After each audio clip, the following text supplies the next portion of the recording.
Hello, this is Dr. Paul Cottrell, and we're doing a live stream on YouTube. I'm also going to be setting up X Spaces for a call-in for anyone that wants to do a call-in. We're doing this live stream on March 29th, and I will also re-release this on the different channels. Make sure you subscribe to all the channels. I have 4 channels on YouTube, Brighteon, Bitchute, and Rumble. So please subscribe to all those channels. The links are in the description of this video and all my videos. In addition, please help support my work. All these videos are for free. You can donate on my website, the-studio-reykjavik.com.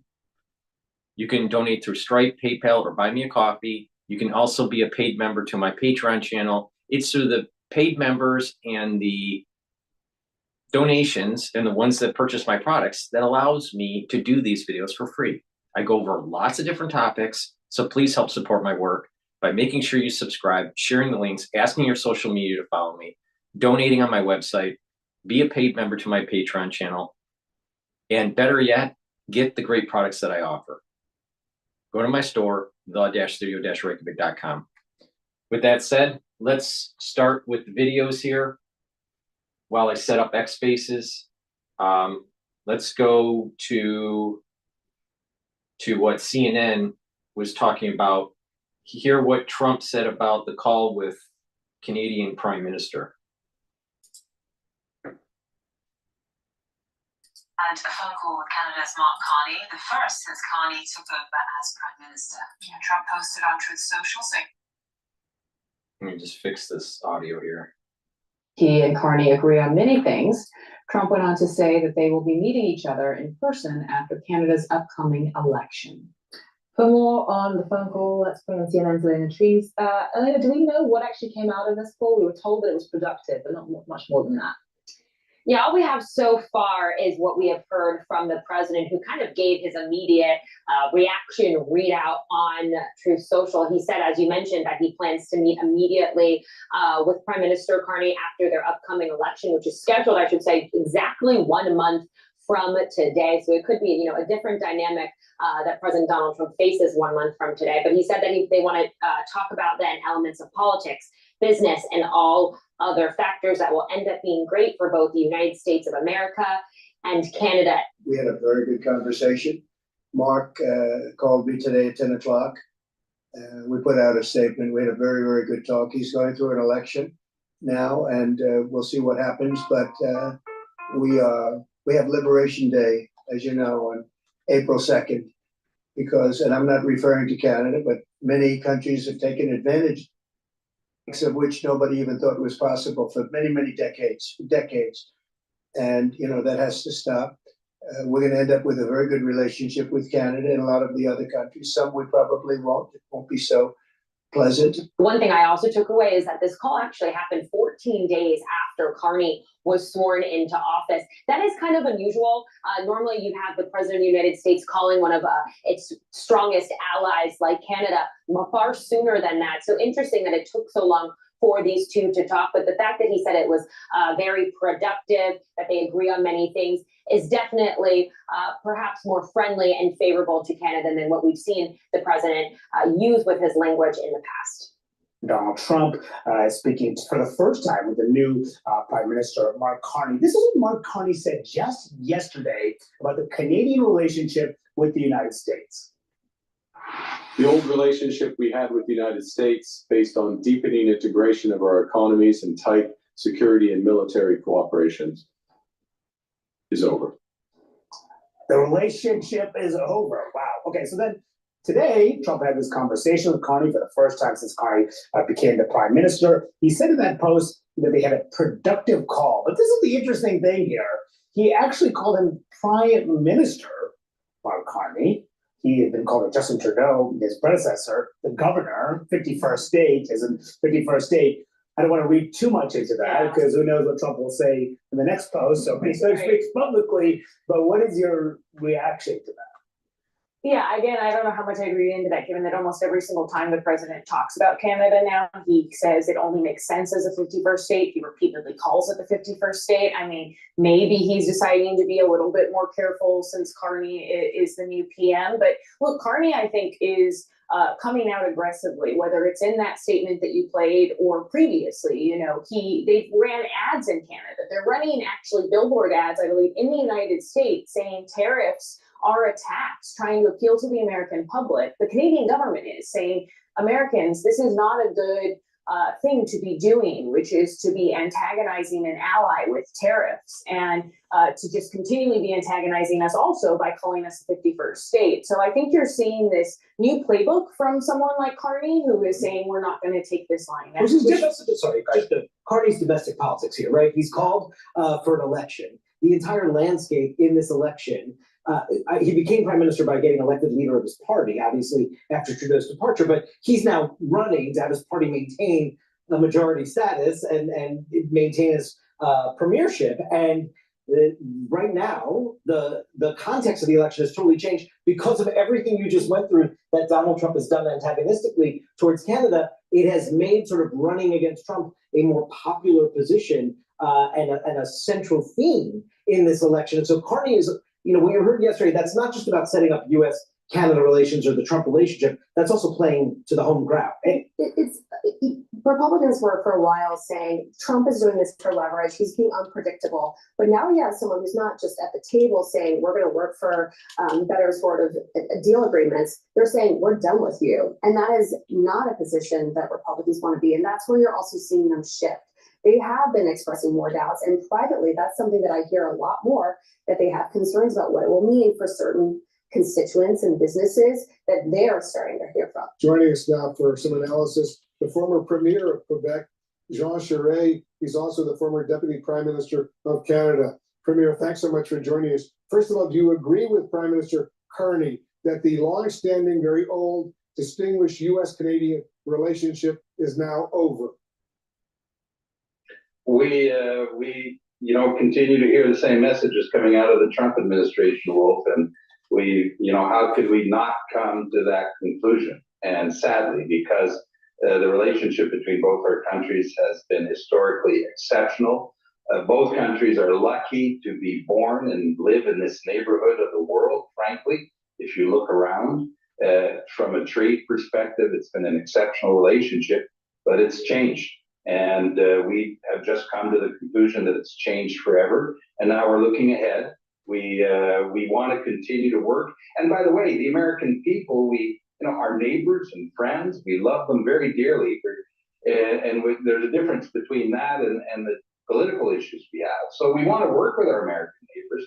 I think we have to look at a comprehensive trade and security agreement in the future. But Canada is going to have to rethink its economy and rethink how we operate in this new political environment with the United States. Yeah, it's a whole new world. For those of us who grew up along the Canadian border, I'm from Buffalo in Western New York, it's hard for me to believe that this is even going on, given the longstanding, very close friendship and alliance between the U.S. and Canada. President Trump and Prime Minister are speaking today. How much do you think this conversation will or will not improve the very bad moment in U.S.-Canada relations right now? Well, it's an opportunity to have a better understanding of what President Trump has in mind. I mean, the idea of just throwing out there a 25% tariff in the automotive industry. I mean, our whole industry has been integrated on the automotive side, Wolf, since 1965. And so there's a whole logic around how the industry is organized. And trying to change that would cost billions of dollars to redo the supply chains that are very effective for both sides of the border and effective for consumers. Now, Mark Carney is in the middle of, Prime Minister Carney is in the middle of a federal election campaign to be held on the 28th of April. The key point here is it's effective for consumers, but it's not effective for the middle class that wants to be able to have family creation and own homes and be able to have a middle class, because all that manufacturing has gone over to Canada. So let's stop pretending that the only player in the room here for the middle class is the consumer. It's also the producer, the one that has the jobs. All right. So it's the employee and the consumer. See, if you play this based on his logic, it's only the consumer. Well, how's the middle class going to have a better way of life generation after generation after generation if you don't have a manufacturing base? It's not about just the consumer. It's also about the producer, the middle class that's actually producing goods and services.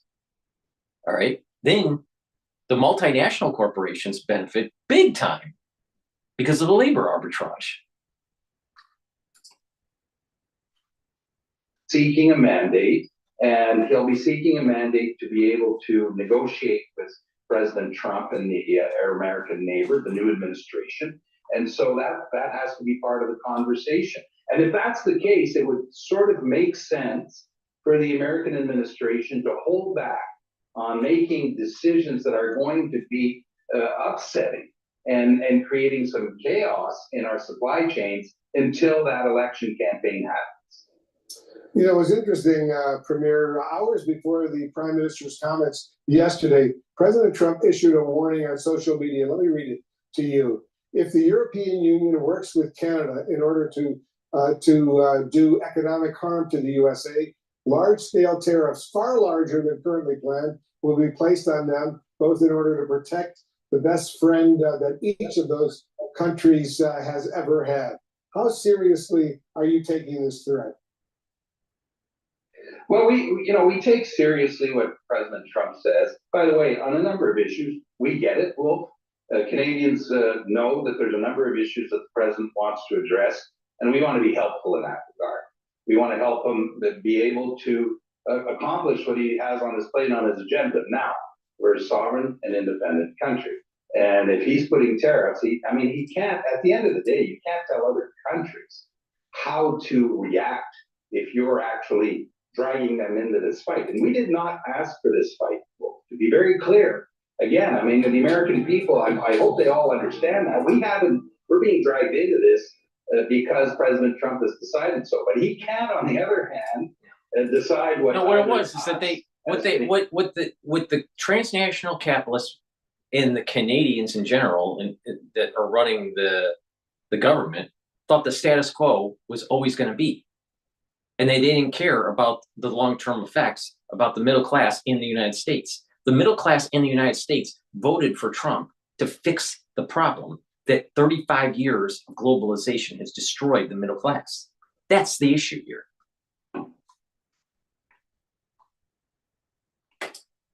It's not a Trump thing. It's a middle class thing. Europeans do in response, which will be a legitimate response to his tariff policies. And very quickly, Premier, before I let you go, how do you react when you hear President Trump refer to Canada as potentially America's 51st state, and he starts calling the Premier, the Prime Minister of Canada, governor? Well, we all thought initially that this was just, a friendly jibe at Canada. Obviously, it's not, and it's disturbing. And if you read between the lines, it's as though he's saying to Canada, what's really wrong with you is the fact that you exist. And I object to the fact you exist, and you should not. And think for a moment, if you were an American, of how disturbing such a statement. The reality of the situation is economically, Canada wouldn't exist if it wasn't for us, the United States, us, sending our jobs over to Canada. To say you don't exist as a country and then question the borders. We've seen this movie before. They never end well. And hopefully with a new prime minister, with Mark Carney as the new prime minister, that this tone will change and that we'll get to a serious, friendly discussion on the fundamental issues that affect both countries and continue to work together. That's our hope. What they wanted was a continuation of the status quo, and the middle class that voted for Trump is tired of it, and they want change. Please go to my store, the-studio-reykjavik.com. Help support my work by getting the great structural nano silver soaps that I have.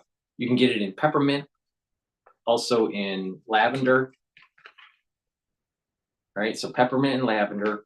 You can also get it in lemongrass and in charcoal tea tree. So get a few bars for your household, help support my work and your health. Please go to my store, the-studio-reykjavik.com. Use discount 5. I partnered up with Rainbow Herbals, and we've created these great deodorants that are dual purpose. They help to detoxify your body, but you will also use it as a deodorant. Use it every day. It's a dual purpose product. It's for males and females. You can get it in citrus, and you can get it in peppermint, lavender, and tea tree. It's made from essential oils from the Himalayas. It has no aluminum, no baking soda in it. It's made from natural ingredients, extremely high quality natural ingredients. This is the reason why this bar is going to be the best bar for a deodorant that you can get that's dual purpose. It's going to help detoxify your body, and you're going to be using it as a deodorant. It's for males and females. Get a couple bars for your household. Help support my store, the-studio-reykjavik.com, and help support your health and wellness. Use discount 5 and you get $5 off any order. Okay, with that said, let's go to Mark Levin. No, before we go to Mark Levin, let's go to Live Now. They're covering economic headlines here. He asks, what is the best way to learn how to invest in the market for a newcomer? And I know you're not a financial advisor, Mike, but I thought it was a good question because some people might be seeing a lot of spooky headlines out there and it might impact the way they invest. What would be your advice to somebody who's a newcomer to the markets at this point? Well, I get that question a lot when I do talks on the economy. People want to follow up with a lot of things. I think the simple answer there is if you're going to invest in the stock market, which I recommend, you invest for the long run. You invest for 10 years, 15 years down the road. It's very difficult to be a short-term investor where you're really banking on being able to predict exactly where the market is going. So I would tell that letter writer to think for the long term. And then in terms of technically how you do it, I like index funds where you spread your money out, your investment money out into many different stocks, many different kinds of funds. You hear about the NASDAQ 500, that's sort of like an index fund, correct? Yes, exactly. Yeah, S&P 500, use SPY if you want to invest in the broad index. But what they're covering on Live Now is a little generic. So what I want to do is I want to shift over to Mark Levin and his take on the Atlantic editor-in-chief.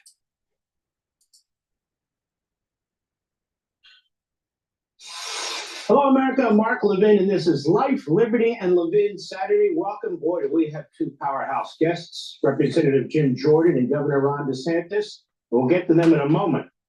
But first, the texting. Oh, is it classified information? Oh, my God. We've never seen anything like this before. I don't know. Is it me, or does everybody have it wrong? Now, follow me on this, folks. This guy, Jeffrey Goldberg at The Atlantic. If you're a patriotic, ethical American, and you find yourself as part of a text chain that you immediately realize you ought not be on, that involves the most senior national security leaders in our country, the Secretary of Defense, the Secretary of State, the National Security Advisor, the Director of National Intel, the CIA Director, Treasury Secretary, the Vice President of the United States. What do you do? What would you do? Do you stay on the text chain and just kind of hang around as these officials are discussing upcoming military action? And then when they're done, you print out the text chain, that is their discussion, and hold it for a few days, then write about it. Don't even write about it, just guess what I have. Is that what you would do as a patriotic American, or is it just a normal citizen? Or once you realize a mistake has been made, that you ought not be on that text chain immediately. Don't you inform those officials of the error? Hey, hold on now. Mr. Secretary, Madam Secretary, I shouldn't be here. And then drop out of the chain? Isn't that what you would do? It's certainly what I would do. And even in a situation where we're not talking about the top national security advisors in the country, it's just, Ernie Brabonsky and Nancy Smith, and you go, wait a minute, I'm not supposed to be on this call, this text. What? Isn't that what you do? Oh, wait a minute. You're a journalist, you say. It's my job to get a scoop. Well, what's your scoop? It's not the information in the texts, is it? It's the fact that you're accidentally on the text chain. That's the big story, that a mistake was made, not the substance of the information. In fact, the substance of the information only becomes important, if you will, as a way to condemn the officials on the text chain for making the mistake. Look at this, I was on the text chain, they were classified information. I'll get to that in a minute. And what follows is a debate now over whether the information involving a successful military operation that occurred days before was classified. Jeffrey Goldberg says it was classified. We have our own experts on this now. They insist it was classified. Other reporters, it's classified. Democrats say it's classified, and they never lie. Okay, let's just accept that for a moment. I'll get back to that again in a second. The information itself did not affect the operation because the reporter didn't use it, except after the fact, to reveal that he was mistakenly included in the text chain. A fact he did not tell the top officials while he was there in real time watching their texts. Instead, he chose to write about it as a scoop. He wanted to inflict maximum political damage, he hoped, on the administration without endangering the mission. And I might add, he's been patted on the head for that. He didn't put it out and endanger the mission. Well, he might have exposed himself to potential criminal liability by revealing the mission if he did. And he may have already done that. Mark, what do you mean? Well, 18 U.S.C. Section 798. I think we've all heard of the Espionage Act, haven't we? Whoever knowingly and willfully communicates and publishes blah, blah, blah, classified information. Jeffrey Goldberg has confessed. Proudly so. He's all over the place talking about how it's classified information. We have reporters on this network insisting it's classified information. Okay. Then Jeffrey Goldberg may have a problem. He's published classified information. The Democrats are going to classified information. That means everything. Now, the Democrats and their media are performing as intended and expected. That was the plan. They speak in unison. They say the same things with the same words. They're shocked. They demand regulations.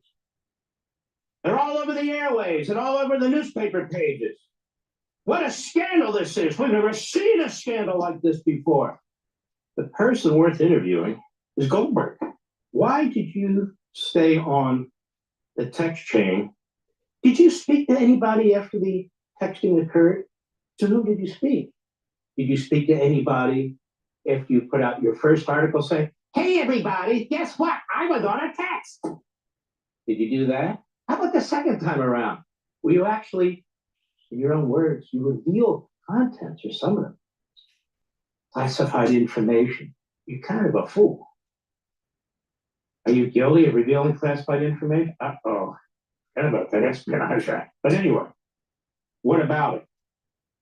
Well, I have a better idea. Let's keep moving on this. By the way, it's not as if it was the attack on Pearl Harbor, December 7th, 1941. You remember that one? When damn near the entire Japanese Navy sailed 3,500 miles across the Pacific for 11 days without detention. Now that is a screw up.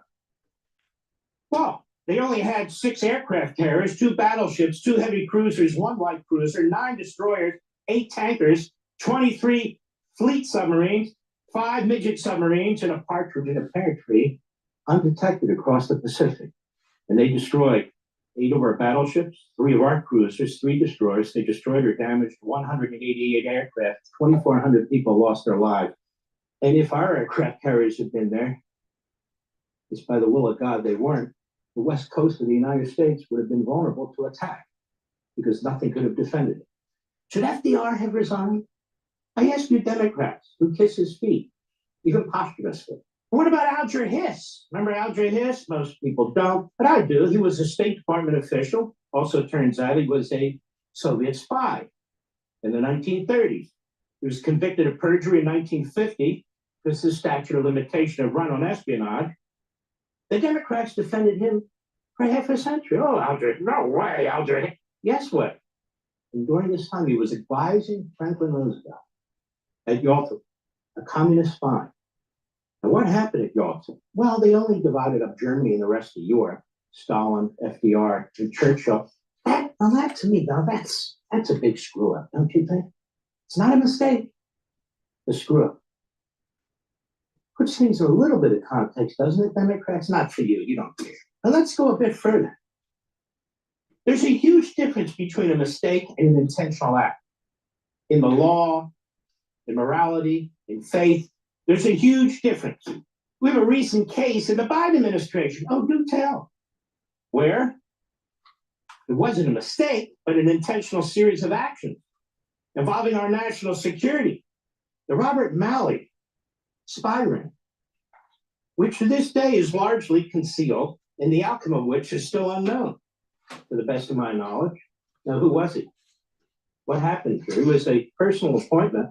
Our great former Secretary of State, Antony Blinken. Oh, what a crowd that was. Let's go down memory lane, which isn't all that distant. Washington Free Beacon. Biden's suspended Iran envoy employed at least 3 members of Iran influence network. Wow. That's not a mistake. That's intentional. A spy ring? But certainly the texting is worse. This story was first revealed by Semaphore in a really thorough and well-done piece, Inside Iran's Influence Operation by Jay Solomon. At least 3 one-time advisors to suspended Biden administration Iran envoy Robert Malley were part of an Iranian foreign ministry plot to influence U.S. policy, according to a Tuesday Semaphore report based on leaked foreign ministry emails, actual emails. Pentagon official Ariane Tabatabai, think tank advisor Dina Esfandiari, and Malley protege Ali Vayez were part of the Islamist government's Iran Experts Initiative, IEI.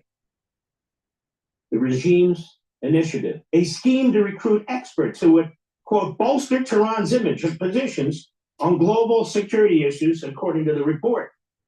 Now, as part of the IEI, Tabatabai, who reported to Malley, whom Iranian dissidents pinpointed last year as a pro-regime advocate. Wow. Somebody call Dick Durbin. Somebody call somebody. Those Democrats up there, they're going to want to know all about. How about Mark Warner? Sure, he's going to want to know about this. Pro-regime advocate, quote, on at least 2 occasions checked in with Iran's foreign ministry before attending policy events, including a congressional hearing. Semaphore reported, Baez communicated with Matassa Zarani. If I'm not pronouncing these things properly, I'm sorry, my Farsi's a little off. One of the 2 Iranian officials behind the Iran Experts Initiative, saying in one email that he looked forward to Zarani's, quote, comments and feedback on an article he wrote. Zarani forwarded that email to Iran's then foreign minister. Wow. Wonder how Jeffrey Goldberg missed this one. The other official behind the initiative, Saeed, I won't even try, in March 2014 described himself, Tabatabai, and Esfandiari as the core group of the IEI. That's 2 advisors to Malley, the envoy to Iran on the nuclear missile issue, personally appointed by Antony Blinken and Joe Biden. Tabatabai, Esfandiari, and Vaiz, the 3, have all, quote, worked closely with Malley over the past decade, Semaphore reported, with Esfandiari and Vaiz both advising the think tank that Malley headed before he joined the Biden administration in 2021. Now, Tabatabai served on Malley's team before taking her current job as chief of staff for the Assistant Secretary of Defense for Special Ops. Let me get this straight. So she worked for Malley. She was back-channeling with the regime, Iranian regime, and then she becomes chief of staff for the Assistant Secretary of Defense for Special Operations. Somebody tell the astronaut, Senator Kelly from Arizona. I know he's very upset about Higson. Somebody wake him up, tell him about this one. Malley also attempted to appoint Vaiz to a government job, but Vaiz, quote, could not obtain the necessary security clearance, unquote. Iran International reported. Mark, what does this have to do with the text? Everything. This is a Washington, D.C. concocted drama. All Goldberg had to do in the middle of the texting is say, hold on, I'm on this list. Somehow you're texting me. Don't text me. I don't want to classify the information. I don't want an Espionage Act problem. Whatever it is, it's not appropriate. I'm in on it. Take me off. Goodbye, good luck, and God bless. It was a mistake, and people are trying to demonize the Trump administration. It's all about orange man bad all the time in Washington, D.C. Please go to my store, the-studio-reykjavik.com, and help support my work by getting the Max 14 or the Max 35. Take this every day, take a teaspoon a day, swish it in your mouth, gargle, 20 seconds or so, and swallow. It'll help to boost up your immune system. It's part of a core protocol that I have. The first pillar of the core protocol is take the Max 14 or the Max 35 daily to boost up your immune system. C60 to soak up free radicals. That's the second pillar. The third pillar is to take ashwagandha, turmeric, and lignans to bring down inflammation to boost up your immune system, and to take Boomer Boost every day to boost up your energy levels and to supercharge your metabolism. That's a great foundation to slow down the aging process, to have more longevity, and to improve your bodily systems, including your endocrine system, your brain function, and your immune system. So please go to my store, the-studio-reykjavik.com, and get the core products that I just mentioned, but especially the Max 14 or the Max 35. If you're not feeling well, take a tablespoon or two a day, swish in your mouth, gargle, swallow. Do that, and then once you start feeling better, go back to your maintenance dose. It's important to take every day. It's something that I've been doing for 5 years. So please go to my store, the-studio-reykjavik.com. Another great stack that I have to help boost up your immune system is to take vitamin C with magnesium and zinc. You can take them separately, but if you take them together, you're going to get that supercharge effect to boost up your immune system. Please go to my store, the-studio-reykjavik.com. Get the vitamin C and the magnesium. Make sure you drink it with filtered water because they're water soluble.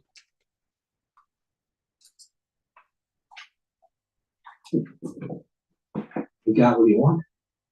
Malley this year, this was written a year and a half ago, had his credentials and security clearance revoked, the Washington Free Beacon reported. Leaked State Department documents revealed in August that Malley faces accusations of mishandling sensitive information, personal misconduct, misuse of classified networks. The FBI now is also investigating Malley, Civil War reported. Wow. A spy ring? The back channel for the Iranian regime that wants to get nuclear warheads and put them on intercontinental missiles and threaten us?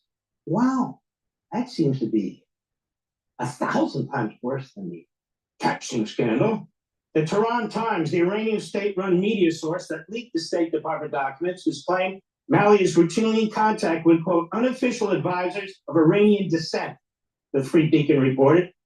And Republicans called for the department to investigate how the propaganda outlet obtained the document. This is a massive scandal. Massive. Sources who spoke to the Free Beacon indicated that Malley might have leaked classified information to a network of pro-Tehran advocates who supported the Obama administration's Iran deal. We don't know. Guy worked for Clinton, Obama, Biden. 2015, 1 year after Iran set up this IEI operation, Malley served as the Obama administration's lead negotiator for the much criticized deal. So he's had his finger in the whole thing. As Malley negotiated the deal in April 2015, Zorani and the guy whose name I can't pronounce boasted to their superiors in internal emails about the initiative's success. And it goes on. The tablet, Lee Smith, October 2023, high-level Iranian spy ring busted in Washington. The trail leads from Tehran to D.C., passes directly through the offices of Robert Malley, the envoy to Iran, who reports to Blinken and Biden, and the International Crisis Group. Politico, I know they're on the government payroll, but there you go. FBI probes whether Iran envoy Malley committed crimes in the handling of classified information. They yanked his clearance. We still don't know what the resolution of this is, or if there is a resolution.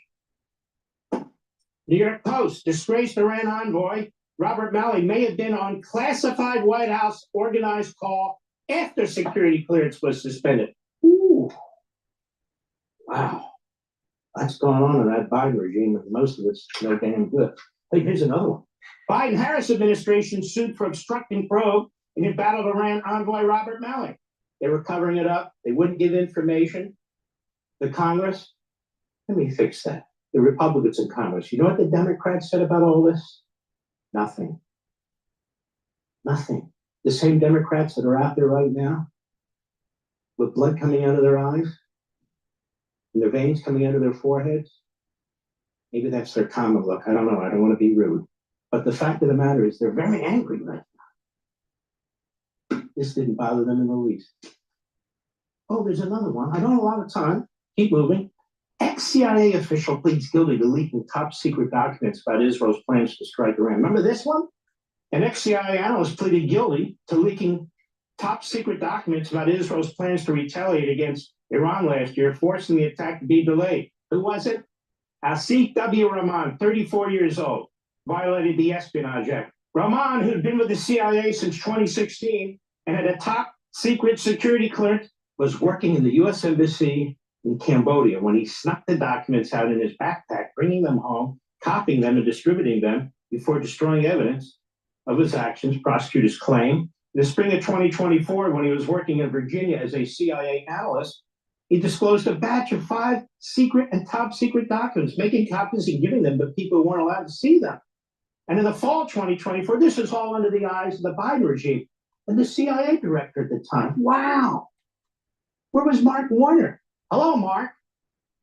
He leaked another 10 classified documents, not including the 2 involving Israel's planned attack. Each time, Rahman, quote, deleted his activity from electronic devices or returned to his workstation with classified materials where he shredded them. He destroyed over 1.5 gigabytes of data. What does he think is the January 6th committee? And also a smartphone and a router that he used to send out the secret information. Maybe he got the tactics from Hillary Clinton. You see, ladies and gentlemen, the Democrats don't care about national security, military operations. If they did, you would have heard them jumping up and down about this. Peeps, silence, crickets. That's what you've heard. I, for one, say this about this text issue. I don't give a damn. Why? Because President Trump and his outstanding national security team, they said the mistake was made, they're going to look into it, and they're going to fix it. And they will. After all, it's not the Biden regime. They're not involved in the cover-up, and they will get to the bottom of it. As for the Democrats and the media, why do you care what they say? And why would I ask questions that build their narrative? And why would I comment on their narrative when their narrative is wrong? Hey, Sean Hannity here. Hey, click here to subscribe to Fox News YouTube. Please go to my store, the-studio-reykjavik.com. The link is in the description of this video and all my videos. Get the probiotic. You can get it either in a powdered version or a veggie cap version. I prefer the powdered version because I take a lot of different supplements that are in a powdered version, so it's just easier for me. But you can get it in the powdered or the veggie cap version. Very high quality probiotics, very important to have a good gut biome for metabolism, to absorb your nutrients, to reduce inflammation, to improve the communication between your gut and your liver and your gut and your brain. So please start your health journey by making sure that you have a good gut biome. Really important. And you'll also notice that other improvements like skin, hair, and nails with a good gut biome. So please go to my store, get the probiotics, and stack it with the easy to digest multivitamin that I have. It's important to have a foundation for your supplements. Good multivitamin, good probiotic is a great way to start. And you build on that. You know, like I said, there's that core anti-aging protocol that I just mentioned earlier in the show. But the multivitamin is very high quality, easy to digest, and you need multivitamins and minerals as cofactors for enzymatic activity. When you have the proper concentration, what will happen is that the conformation shape of those enzymes will be proper and the cellular processes will take place in a proper manner. So please make sure that you take a multivitamin every day. Get a high quality multivitamin might as well go to my store and get the one that's easy to digest and stack it with other supplements that I have, like the probiotic. That's a great stack right here, multivitamin with the probiotic. Great way to start your health journey in 2025. Get healthy, use discount 5 and get $5 off. It's all caps, discount the number 5, and you get $5 off any order. The link is in the description of this video and all my videos. Go to my store, the-studio-reykjavik.com. All right. With that, let's take a look at some other things that are going on.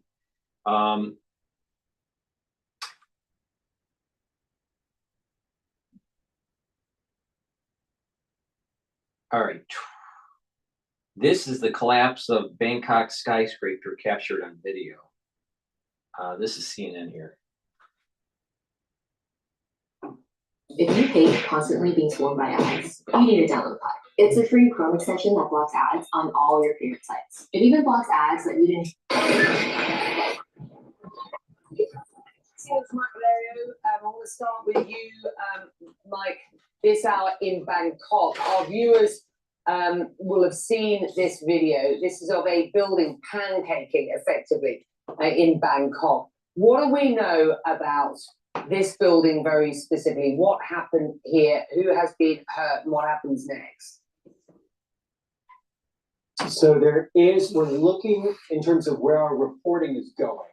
We stand at up to 81 people, Becky, who are potentially missing underneath this concrete pile. So I want to bring to you, this is a dispatch that's been filed by Cottrell, who is our superhuman super producer who lives in Bangkok, and her photojournalist, Mark Phillips. So they sent this to us, and here's what Kocha says. She's on the scene, and she writes to us, quote, "We've seen waves of rescue teams are getting in and out of the collapse site.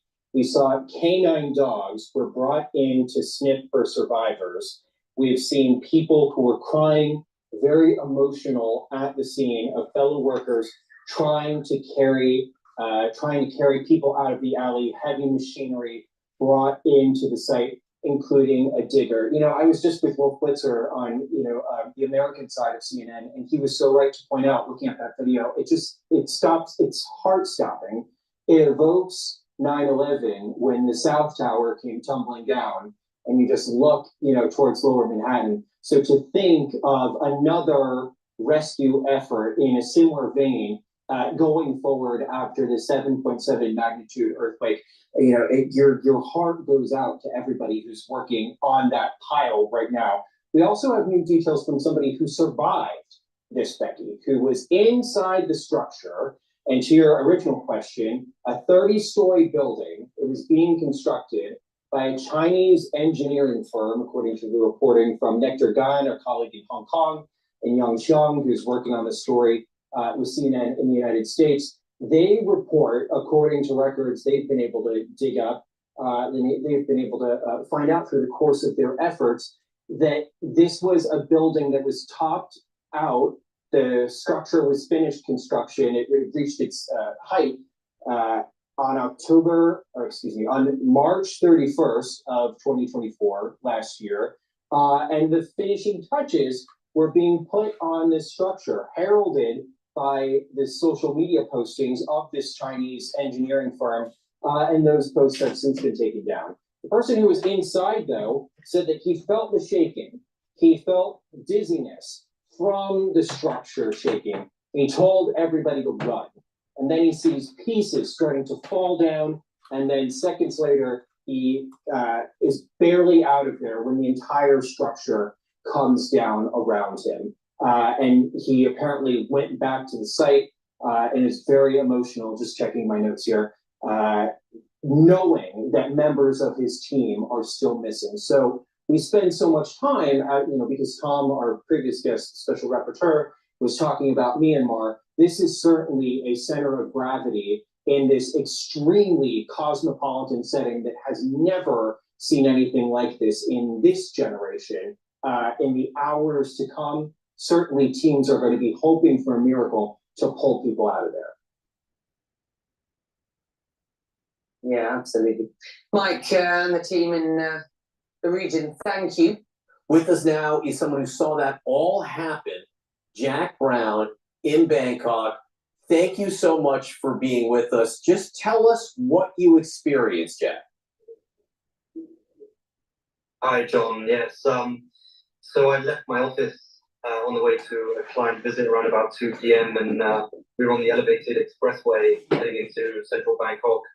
And around about 1:30, I thought perhaps one of the tires on my car had a leak or something burst because the car was sort of driving strangely.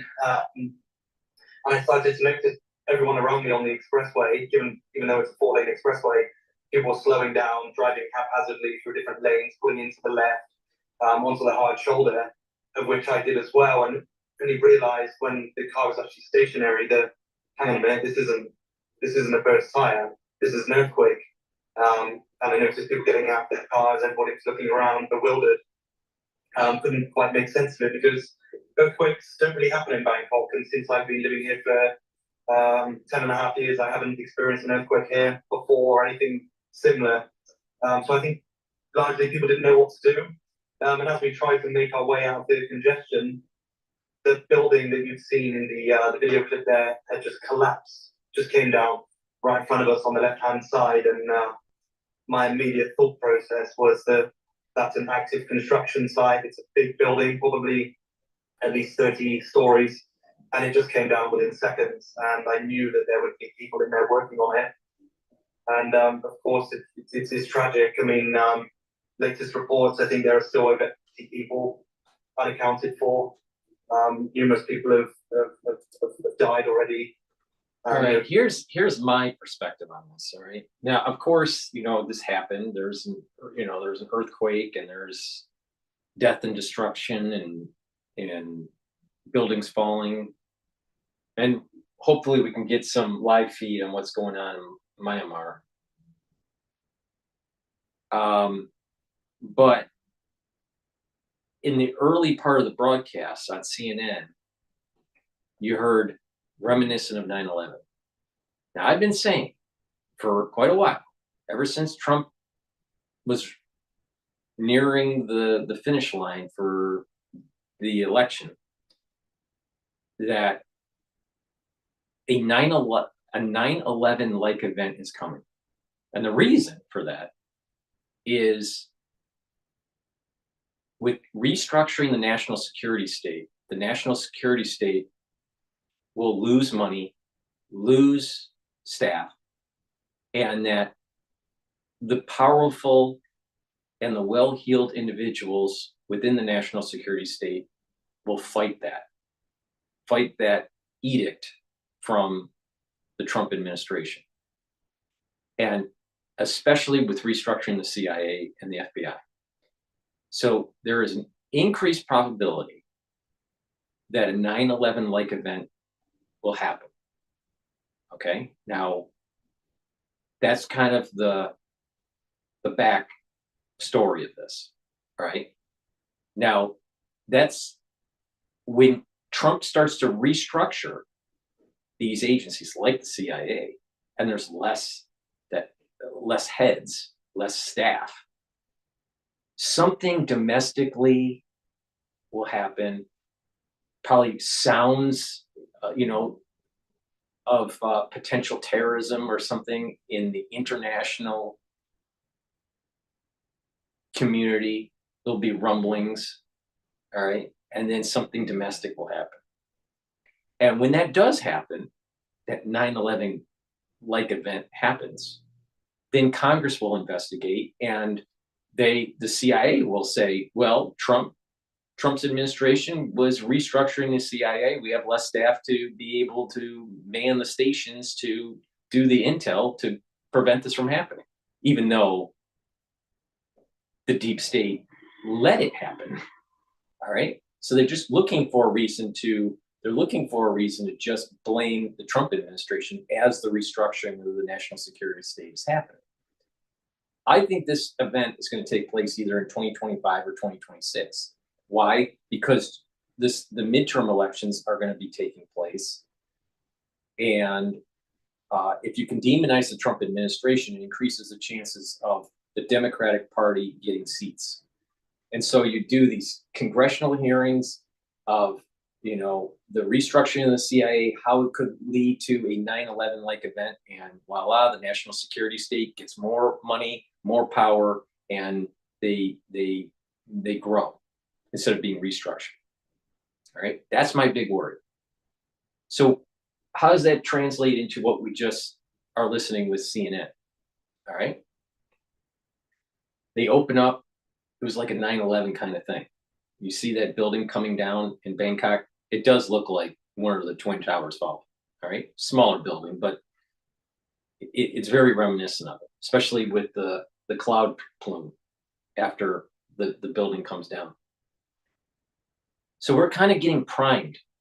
Be careful when you start hearing in the news 9/11 or pictures about 9/11 or planes crashing. You're hearing a lot of planes crashing. You notice that?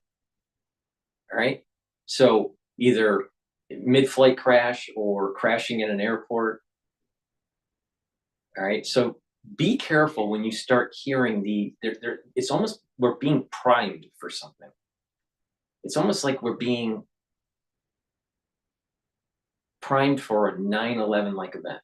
I'm very concerned about it. Extremely concerned. I've said this back in November of last year. You know, so this is nothing new to the ones that have been listening to me. But first thing that popped in my mind when the guy said this was at the beginning of the CNN broadcast was this was kind of like a 9/11. It was reminiscent of 9/11. If you look at the picture, it is reminiscent of it. Now there's another side of this, and that's the metaphysical. And there's a lot of earthquakes that are, I mean, 7.7 is a big earthquake. All right. There's a rumbling of nature, of Mother Nature. And if you take a look at the plagues in Egypt, biblical plagues, they didn't happen in days. It happened over a year period. All right. So we are, and how should I phrase this? We are living, our history is a fib sequence of prior history. Okay. It's the golden ratio, and the whole universe is spiraling, and you look at things in nature and complex systems, they have a Fibonacci sequence, right? It's spirals. And that outer spiral is larger arc versus the inner spiral. The inner spiral is tight, but the outer spiral is much wider. All right. So if you take the biblical plagues, where those biblical plagues were over a year period, so depending on your interpretation, but let's just use the number 10 plagues, like most people understand it. Some of the Kabbalists will say that the plagues were more than 10. There were like sub-plagues within plagues, but let's not get into the details of that. Let's just say 10 main plagues. And that's the beginning of the fib sequence. And this outer spiral from that, all right, that means that the period that we're in, if we are living in a new Egypt of slavery, which I think we are, then we are most likely the time period within this new Egypt at a global level is much longer than the 210 years within that slavery. All right, the biblical slavery. Some people said it was 400, but it's really 200. I believe it was 210 because there's a truncation of 119. But let's just use 210 as the amount of time in biblical Egypt with 10 plagues as a starting point of the fib sequence. So as we are in this larger arc of the fib sequence, that means that our period in the global Egypt of slavery is much larger, has been much longer than the 210 years. How much, I don't know, but it's much more than that, right? Maybe it's double, maybe even it's triple, but it's more than 210. That also means that the number of plagues and the duration, how long it takes for the completion of that whole set of plagues, is longer too. So I would like to entertain the idea that we are in a global Egypt where there's global slavery. Even the middle class, all right? There's a global slavery that's taking place. And it's through indebtedness. All right. And the plagues that we're seeing in the world at a secular level could be, well, that's man created. All right. Resource depletion, man created, or, you know, the problem that we had in 2020, man created. All right. But there's also this idea that man does things within Egypt that are bad for mankind, and God allows for it to play out as a plague to try to teach people to improve their ways, be better, and also to prepare them for the grand exodus at the global level. All right, so the thesis that I have here is that the exodus in the Bible is an example of a larger exodus of the world in the future. And we are in that future now. Now, how long this period of going through the exodus at the global level, I don't know. But it seems as though there are many plagues that are happening around the world that are playing out.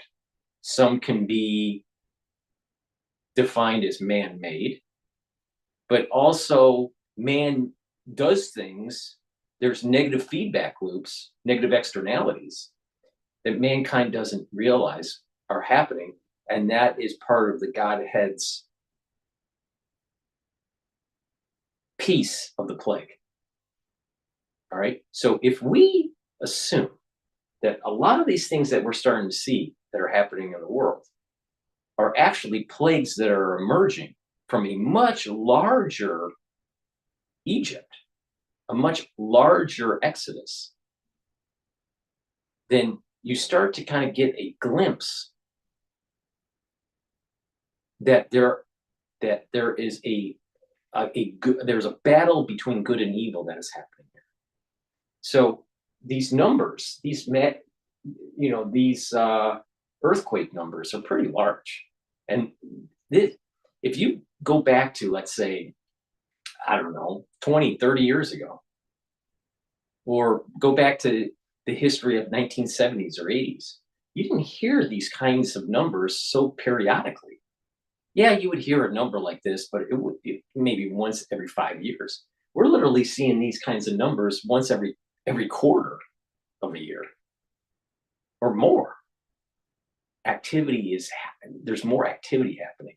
Now, some people can explain that as maybe fluctuations of the gravitational pull of the sun, or maybe there's fluctuations of the gravitational pull between the planets within our solar system.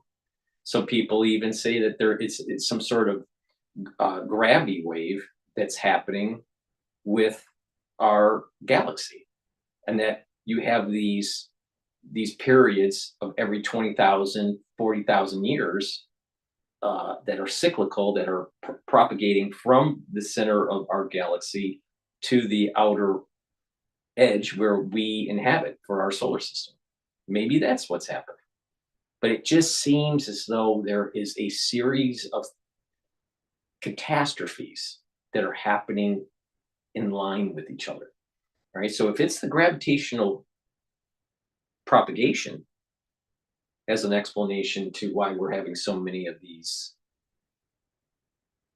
earthquakes, that doesn't explain why we're seeing so many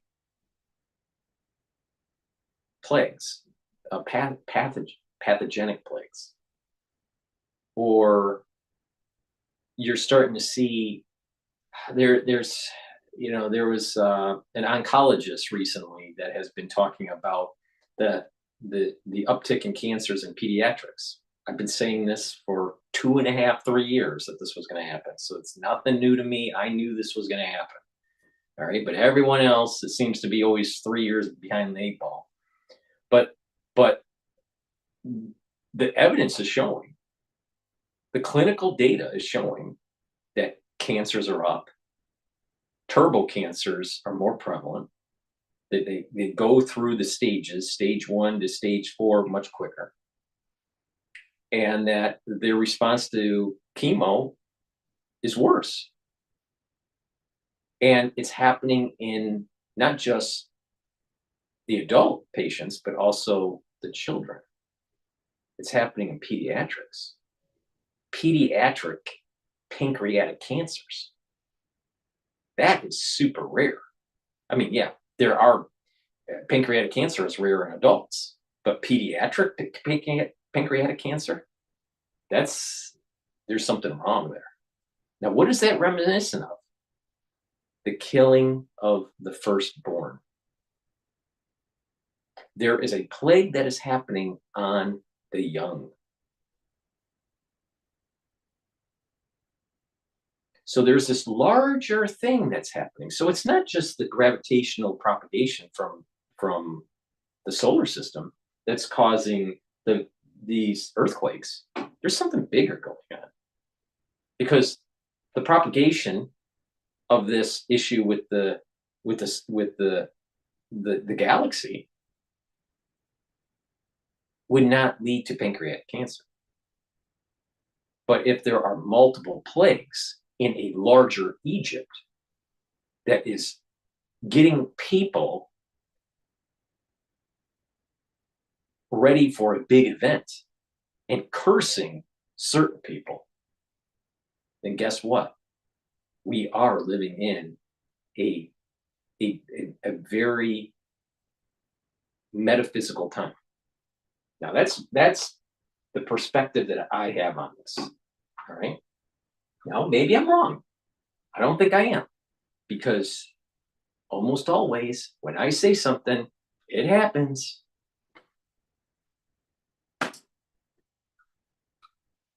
There will be more fatalities.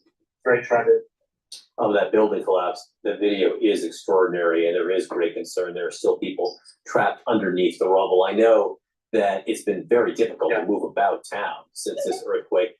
Have you seen other destruction, other things that other search areas into the city? I mean, ever since that happened at 1:30, it's now 4 minutes past 7 p.m. local time. We've just been in horrendous traffic, stuck in the city.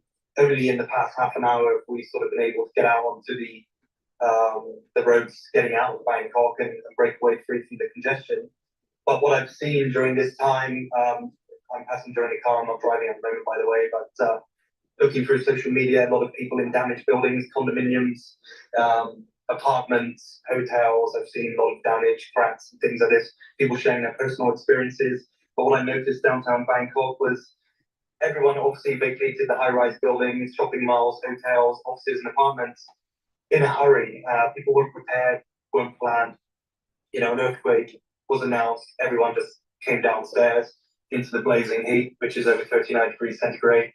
And I could tell people weren't prepared for it because some people weren't properly clothed or wearing footwear. You know, I don't think people bought handbags, phones, and anything like this down. It was just sort of get down from those high-rise buildings as quickly as possible. And it stayed that way for the hours that we were congested in central Bangkok. People were just sat outside waiting, not knowing when would it be safe to return. Does the building need to be checked for structural integrity and things like this? So it's only now, I think, they're telling people they can return to the buildings that have been checked. A lot of bridges and structures also need to be checked for any structural issue, and most paramountly for people's safety. And if this is happening in Bangkok, where there's obviously more secure infrastructure. What are your concerns about Myanmar, which doesn't nearly have that level of infrastructure? I mean, I'm only seeing a lot of the news, which is immediately in Thailand. I haven't managed to get onto social media much because I've been sort of sharing and driving and stuff. But I think, given the fact the epicenter was in Myanmar, that the damage must be absolutely devastating, and I'm sure it's affected so many people's lives. I'm just wishing everyone pulls through, minimize fatalities. Right. If anyone could support anybody that requires help, I hope everyone can come together and help that. And I hope that there is enough light shed on Myanmar. Sadly, Thailand is a big tourist destination. It might get more limelight than it does, more spotlight, than it does Myanmar. But I hope people are looking in and seeing how people are getting on there too. All right, listen, Jack Brown, please, you and yours, stay safe. Thank you so. All right, we're gonna go to live now about the earthquake here. But before we do, let me talk about a stack to improve your cardiovascular health and your immune system. Take ashwagandha root. It's gonna help bring down your cortisol levels. That's really important, and help to control your blood glucose levels. That's going to bring down inflammation at the vascular level and help with your immune system. Turmeric is an antioxidant, so it's going to soak up free radicals, but it also helps to bring down pro-inflammatory cytokines. Really important for your immune system. Also at the vascular level, it's going to bring down inflammation. At the vascular level, when you're bringing down inflammation, you're reducing the chance of plaque formation. Now, also a trick if you are working out all the time, all right, is to take higher doses of turmeric, and you'll actually recover quicker. And your soreness will be mitigated, especially if you do endurance type sports like triathlons or let's say a marathon. Now, if you stack them together, the turmeric and the ashwagandha, that's going to really supercharge this idea of bringing down that inflammation, helping with the vascular system and your immune system. Now, also stack it with the olive leaf extract. And olive leaf extract is a multi-purpose supplement. It's going to bring down the inflammation, so that's going to help with your vascular system and your immune system. But it's also going to help to bring down your LDL levels and increase your HDL levels. So that means that it's going to help with your lipid profile. So by bringing down LDL levels, you're going to reduce the chances of plaque formation, because less LDL means less oxidized LDL. So that means less plaque. So please go to my store, stack the ashwagandha, the turmeric, and the olive leaf extract. This is a great way to get healthy. If you haven't been, doing these stacks that I've been telling you, and you're not, purchasing the products from my store, this is a great way to start. Right here, you're targeting two major systems: immune system and your cardiovascular health. And guess what? The two biggest diseases in the United States: diabetes and heart disease. All right.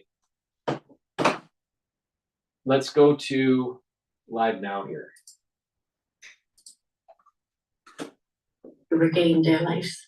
And it'll certainly be a story that we're continuing to follow and track here on Live Now from us. Again, Christina Bushel, she's there. She's the operations leader for that entire region there. Thank you so much for your work. We know it's going to be some long days and nights ahead for you as you guys are still efforting some of those recovery efforts, but we certainly appreciate you for taking the time to speak with us here on Live Now from Fox. Thank you so much for the invitation. All right, we did want to bring that story to you because it's one that we've been following, and we're going to continue to follow, as I said, for the next few days and months as they're doing those recovery efforts. Let's take one more look there in Thailand right now. This is live in Bangkok as they still have those efforts ongoing. You can see the flashlights there on your screen as they're searching through all of that rubble. It's been devastating to watch some of these images come into our newsroom, but those folks, they are hard at work trying to clear the rubble. And as we just heard from the International Federation of the Red Cross and Red Crescent, with the ongoing recovery efforts, they're still digging through the rubble at this point in hopes that they can find folks who survived this earthquake and this building collapse that happened as a result. So some of the numbers that we did have as an update from a bit earlier today, we're hoping to get more updated numbers as we receive them into our newsroom. But we do know that the Royal Thai Police said that at least 9 people were killed and at least 9 more were injured when this high rise that was under construction collapsed. But more than 101 people are still missing right now there as those crews are working through the nighttime, evening, and overnight hours, searching for trapped workers as well. All right, what I want to do is I want to transition to, there was a BBC coverage of this earthquake here too. So let's cover that. Put in the work. Break a record. Break into a whole new tax bracket. Let Intuit's real-world tools teach you how to be as good at money. Rescue workers are searching for survivors tonight after an earthquake struck central Myanmar, so powerful that tremors were felt in neighboring Thailand and in southwestern. All right, so this is about 12 minutes long, but let me just preface this. I'm taking the perspective that the things that we are seeing in the world is a rumbling of plagues, a series of plagues, all right, that are happening over a multi-year arc. Similar to the biblical plagues that happened over a 1-year arc that everyone knows about with the Exodus from Egypt. But we are in a larger Egypt, a global Egypt. And we are enslaved to a system. And there's an anger that is happening with the Godhead. All right. And we are seeing these plagues start to emerge. Now, like everything seems to be, dictated from the Middle East. All right. So let's fast track over to the Middle East here for a sec. Israel is fractured. All right. There's a rumbling that's taking place between 2 major societies, an observant society within Israel and a non-observant society within Israel, or some people would say observant and secular. But there's a battle that's happening. God doesn't of course, God prefers the observance, but he absolutely hates infighting within the Jewish people. And that he's willing to destroy the Jewish people to stop the infighting. Now, why that is, I have no idea. All right. But the thing is that the Godhead doesn't like the infighting between the seculars, even though the seculars are not following the religion properly, with the observance. And the observant Jews are observing the precepts correctly, but they don't have the wisdom to bring into the fold the secularists, which is really what needs to happen. But a big part of the observant community is in battle with the secularists, and the secularists obviously in battle with the observant Jews, all right, in Israel. So you're seeing some, not all, but you're seeing some of these plagues through the rumbling of the Godhead because of what's happening in Israel. This is what I said early on in covering the issue with the Middle East right after October 7th. So, October 10th or so in 2023, I said that there was a curse and a blessing that's going on in Israel. And part of this curse is this infighting between the secularists and the observants. And there is this charge effect that's taking place between that society. And that volatility or that charge, that energy, can't get to a steady state. And because of that, there is plagues that are propagating out around the world. On top of this global concept of we're in an Egypt, we're in a global Egypt with multi-year plagues that are happening. All right. So with that as the prefix, you know, the preface here, let's continue with Myanmar's earthquake. Yeah. In Myanmar itself, at least 144 people are known to have died and more than 700 are injured. But the death toll is expected to rise significantly. The epicenter of the 7.7 magnitude quake was near the second largest city, Mandalay. More than 800 miles away in Bangkok, 100 construction workers are missing after an unfinished skyscraper collapsed in seconds. This is the scene live at that site. It's just gone 5 a.m. there. This is what I mean. Rescue effort there. You know, it's like almost taking metadata and using a metaphysical filter. Buildings collapsing in seconds. What does that sound like? 9/11. And I've been saying that a 9/11-like event is coming. So we're being primed for it. All right? It's tied to what's going on in the Middle East. It's tied to this global Egypt exodus, multi-year plague event. All right? And remember, the plagues were, you know, involved many different things. Water, frogs, hail, cattle, boils, right? So, I mean, it's not just one thing. But, you know, in modern, in let's say, Western society, you know, when we say plague, we're thinking pathogen, all right? Well, they're more than just pathogenic plagues. But we start tonight with the devastation in Myanmar. Information is tightly restricted by the ruling military there. So our correspondent Caroline Hawley has been working with the BBC's Burmese service and BBC Verify to assess what's known about the impacts of the disaster. Her report contains some distressing images. Can you please just hear me out? No, all work management platforms are the same. They take forever to learn, and in the end, nobody uses them. Monday.com is the one you'll actually love to use. It lets you... Cowering in shock. Buddhist monks caught between collapsing buildings. Okay, now I'm not trying to, you know, to demonize certain religions. That's not my wheelhouse, but I do have a power of observation here.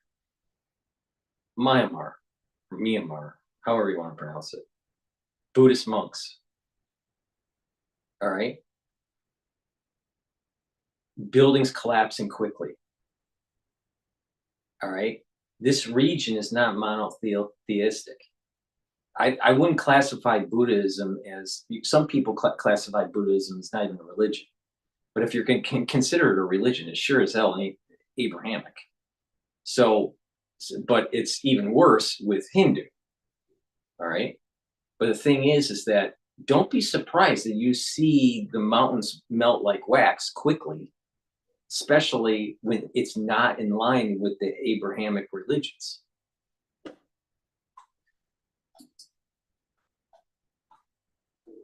On the tarmac at Mandalay International Airport, you can see a plane sway from the force of the earthquake. Terrified passengers don't know what to do before they're directed to move further away from the building. In Myanmar's second largest city, there's panic on the streets. Mandalay, 10 miles from the epicenter, is home to 1.5 million people. Buildings dangerously disfigured and fallen in on themselves after the earth moved beneath them. This woman's trapped with her baby boy. Her legs are caught under rubble on the ground floor of a damaged building in the capital, Naypyidaw. A painstaking effort to get her free. We don't yet know the real scale of this disaster, but hospitals have been inundated with the injured.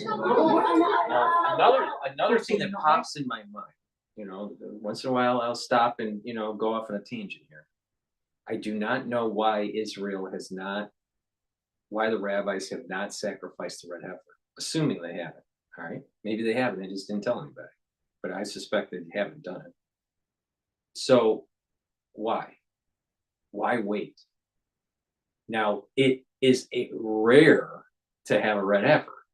It's even rarer to have 5 of them.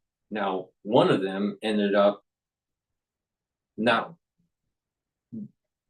being fit for slaughter, all right, for sacrifice, to turn into the ashes that are needed to purify the vessels and the Kohanim to reboot the temple, all right? The last time this has happened was like 2,000 years ago, all right? So it's very rare. And oh, by the way, it was happening. These animals are 4 years old now, something like that. So you're talking about they were born into a calamity that, you know, that was set in motion in late 2019, early 2020. Now, what's the probability of having 5 red heifers born during a plague? Impossible for that to be a coincidence. So it could be not just the infighting between the secularists and the observants in Israel, but it could also be the Godhead is extremely angry that the religious community, the rabbis, the scholars, are afraid to sacrifice the red heifer because they're afraid of ushering in something so new that they have no bearing, they're concerned that they open up the gate that everyone has been hoping for thousands of years. I suspect that part of the anger of the Godhead in the world is that it's not just the infighting between the two groups, but also the scholarly leaders afraid to do the go-ahead with the actual slaughter of the red heifers. What, you know, can you imagine you have 5 red heifers and you let them go to the point where they're no longer fit for slaughter? When's the next time that we see the red heifers? Another 2,000 years? It's almost as if God said it's time to do this, but you have a group of people that are afraid to do it.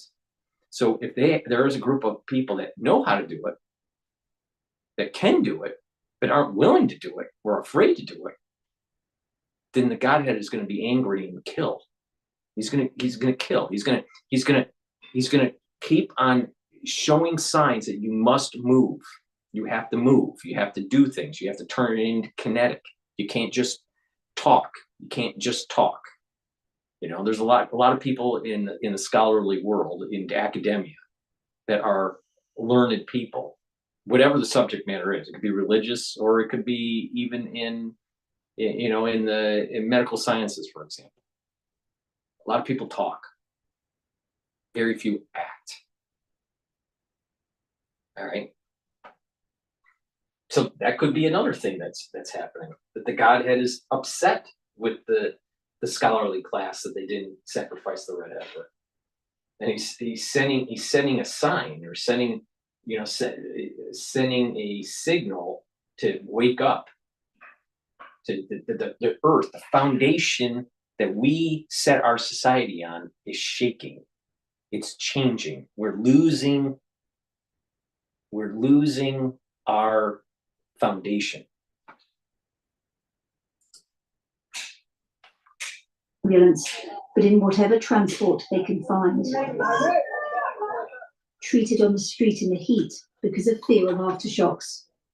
So many wounded, the authorities have appealed to the public to donate blood. While I was doing the housework, I felt shaking. It was very strong. I was afraid that the building would collapse. And as I went outside, I was hit by a cabinet that fell on me. A high-level visit to the hospital by the internationally isolated military junta. The needs are so great that it's made a rare appeal for outside help. We want the international community to give humanitarian aid as soon as possible, the spokesman says. The damage has been indiscriminate. They watch in horror as a pagoda in Mandalay comes down. Cultural jewels, along with basic infrastructure, have been destroyed. Now, And many areas have been hardened infrastructure, more modern buildings, let's just say, bridges and stuff that have been hardened, yeah, you can design them to be earthquake resilient to some degree, but those pagodas, they're designed to be earthquake resistant with that center pillar, and it kind of moves around and it acts as a balancer. All right, and you know the pictures show that bam, that came down quick. All right, now you know a 7.7 earthquake is pretty bad. All right, but something's happening. Something spiritually is happening here. This is not just regular earthquake activity. cut off, with roads concertinaed and cracked, and the power and internet down.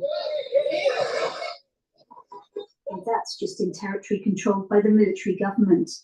Information from rebel-held areas, already reeling from recent fighting, is harder to come by.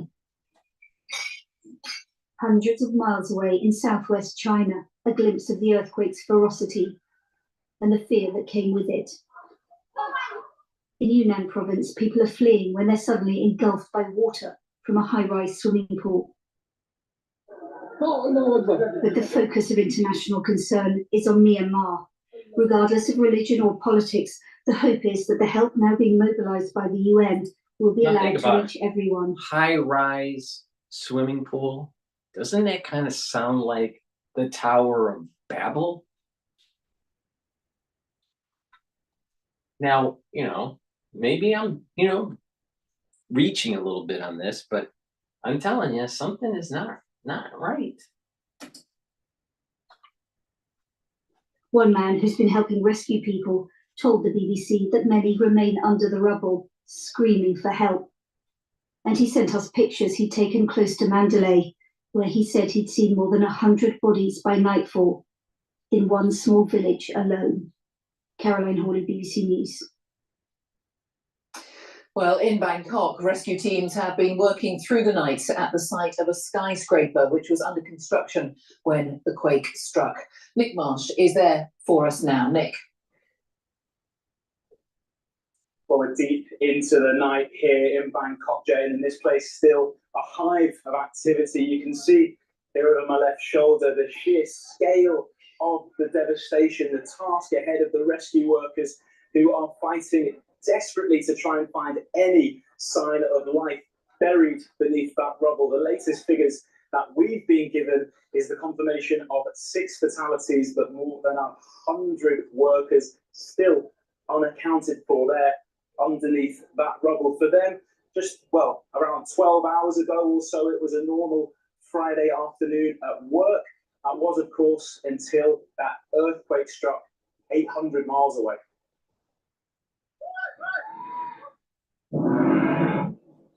Heavenly beauty unfolds on stage.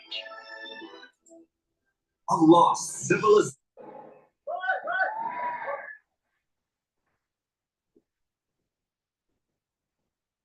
After the shock, it took just moments for tragedy to hit Thailand. Years of work destroyed in seconds.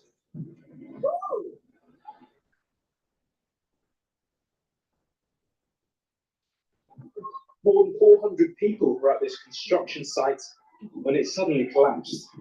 Panic as workers ran for their lives. People nearby fled the scene.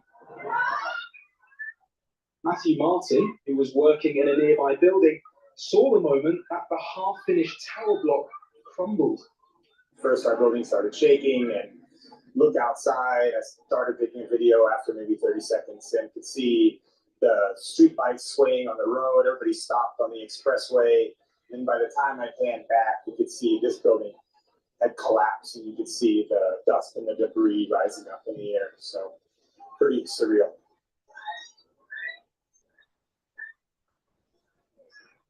Dozens are still trapped in the debris. Just how many have lost their lives is still unknown.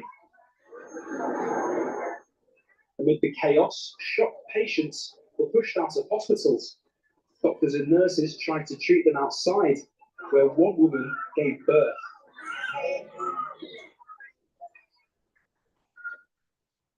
"800 miles from the epicenter in Myanmar, offices and apartments suddenly became danger zones."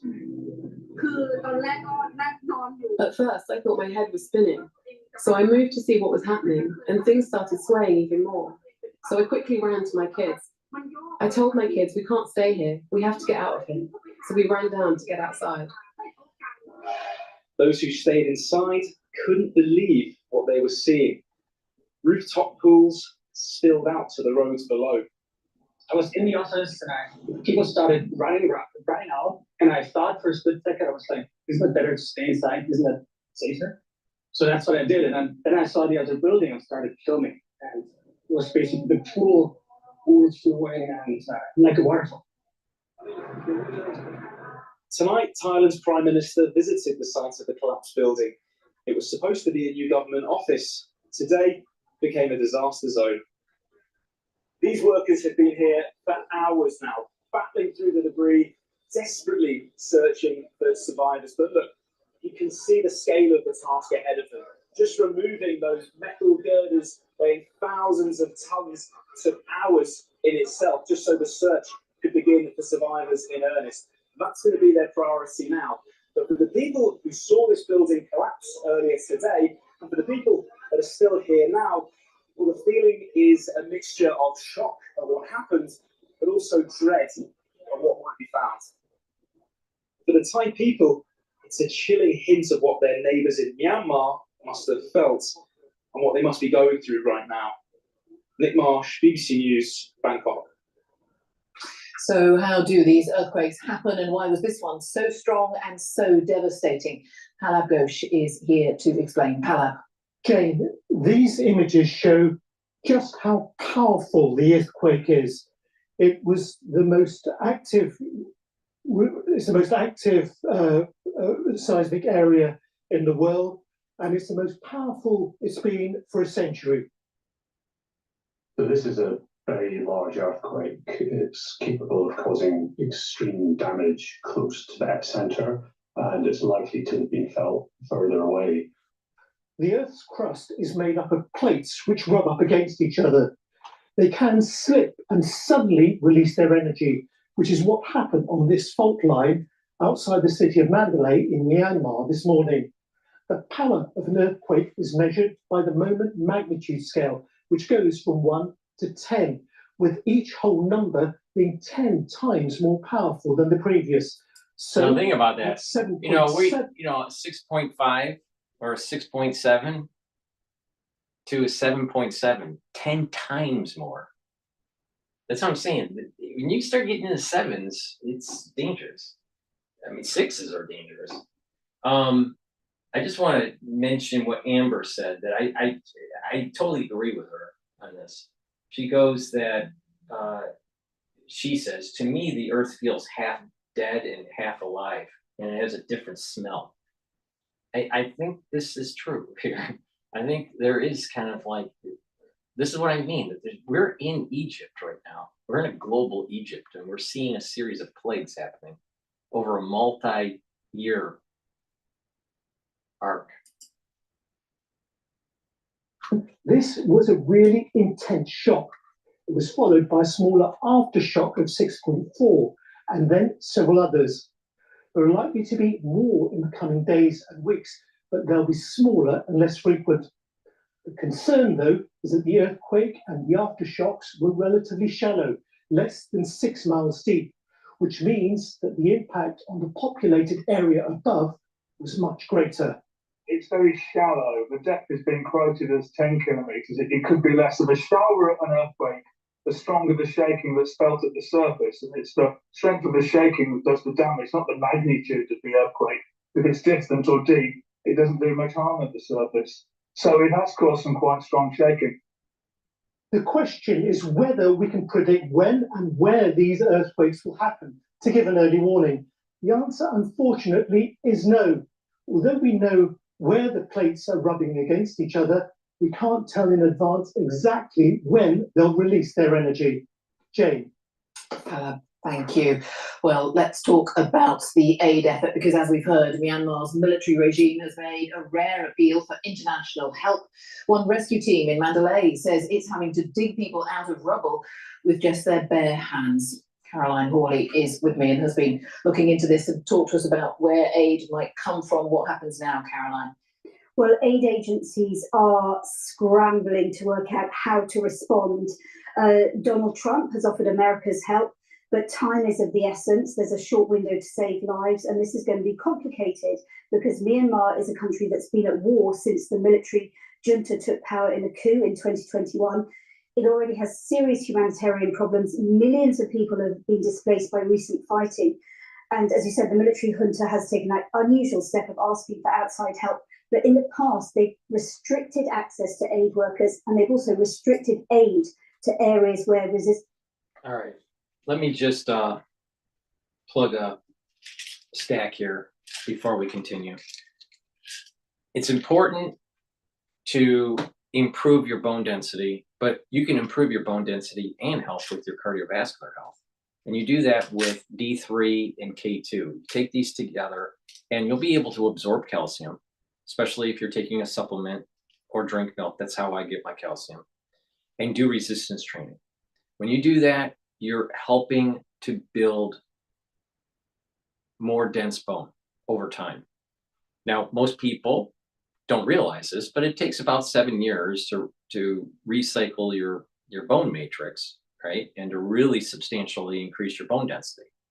But you need to start, and you should be doing it on a regular basis. So take some calcium, take the D3 and the K2 together as a stack, and do that resistance training. But also, you want to do exercises that are giving vibration into your bones. All right, jumping jacks, jump rope, running. Those are really good ways to get vibration in your bones, in your lower limbs. But you also want to do exercises that are giving vibration in your arms. All right. A great way to do that is actually biking. All right. If you're cycling and you're like off-road, type cycling, you'll get that vibration through your arms, and that's a good way to build density. All right. Another way is to just do to lift your body. You're standing up and you're lifting your body off your toes, right? With your toes. So you're lifting your body up with your toes, and having your body go down, and your heel is hitting the ground. And so you're putting that vibration through your legs and into your spine. So you're going to help send a signal to actually give you more bone density through that vibration. So it's through resistance training, lifting weights, but also doing exercises that give some vibration into the bone to actually speed up the depositing of that bone matrix. So take the K2 and the D3 together to build up that bone matrix. But also K2 and D3 will help to slowly pull out the calcium deposits that are around plaque. A lot of people don't know this, that you build up plaque, but you also deposit calcium around that plaque, and sometimes in the plaque, into the plaque formation. So taking D3 and K2 over a period of time will slowly pull some of that calcium out. Takes time to do this, but it'll slowly pull it out and prevent new calcium from forming. So you can actually slowly revert your calcium screening. So like a lot of times people do cardiac calcium screenings at like age 50. All right. Mine's at 0 actually. Now, you could have some buildup, and over time, if you do your second screening after, let's say you do a screening at 50 and you're showing calcium deposits, and you do another screening at 53 or 55, and you do this protocol that I'm talking about, you're actually your calcium deposits will go down. Your calcium number on the screen will go down, maybe even to 0, depending on how, it's about exercise, diet, and the supplementation. But you can reverse your calcium number. A lot of people don't know that. So I just told you a trick, all right? So take the D3 and the K2 together, really important. And to improve not just the stack with the K2, D3 for the cardiovascular health, also take it with the nattokinase, because with plaque formation, you're going to get turbulence through the blood flow, and that forms clots. Bad. Taking nattokinase is going to break up that clot because it's fibrinolytic. Also, nattokinase helps to bring down LDL levels and increase your HDL levels. So you're going to have less LDL to be oxidized to build up plaque. So that's good for your cardiovascular health. Nattokinase is helping your lipid profile.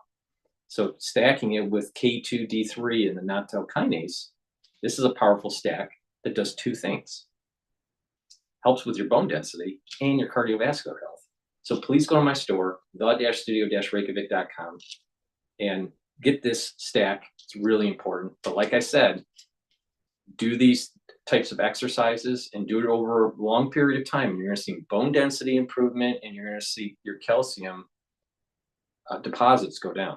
So please go to my store, the-studio-reykjavik.com. All right, let's go to, I want to switch over to France 24 here. So the BBC about this, the death toll now is 1,644. Skyscraper. Hundreds of thousands come out in Istanbul in support of their. I don't understand why Apple always switches my speaker.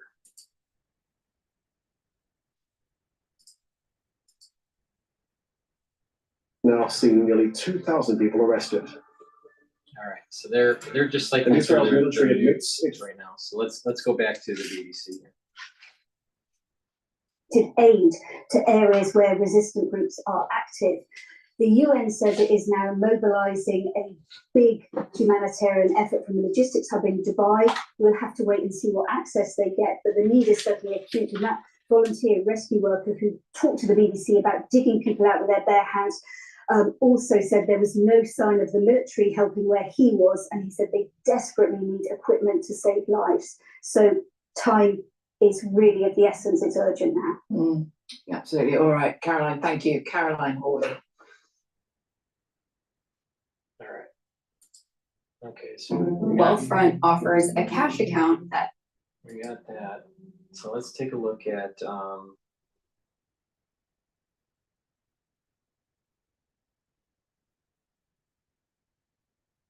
let's go to Face the Nation. This is only 5 minutes long.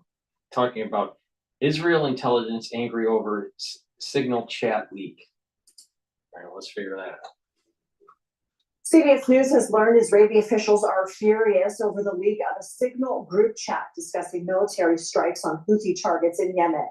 A senior U.S. intel official with knowledge of the situation says the chat involving top administration officials compromised an Israeli intelligence source who provided location for the target of the attack. CBS News national security contributor Sam Vinograd joins us now for this and other national security headlines. So, Sam, now that we know the Signal chat is affecting U.S. relations with allies, what do you make of this?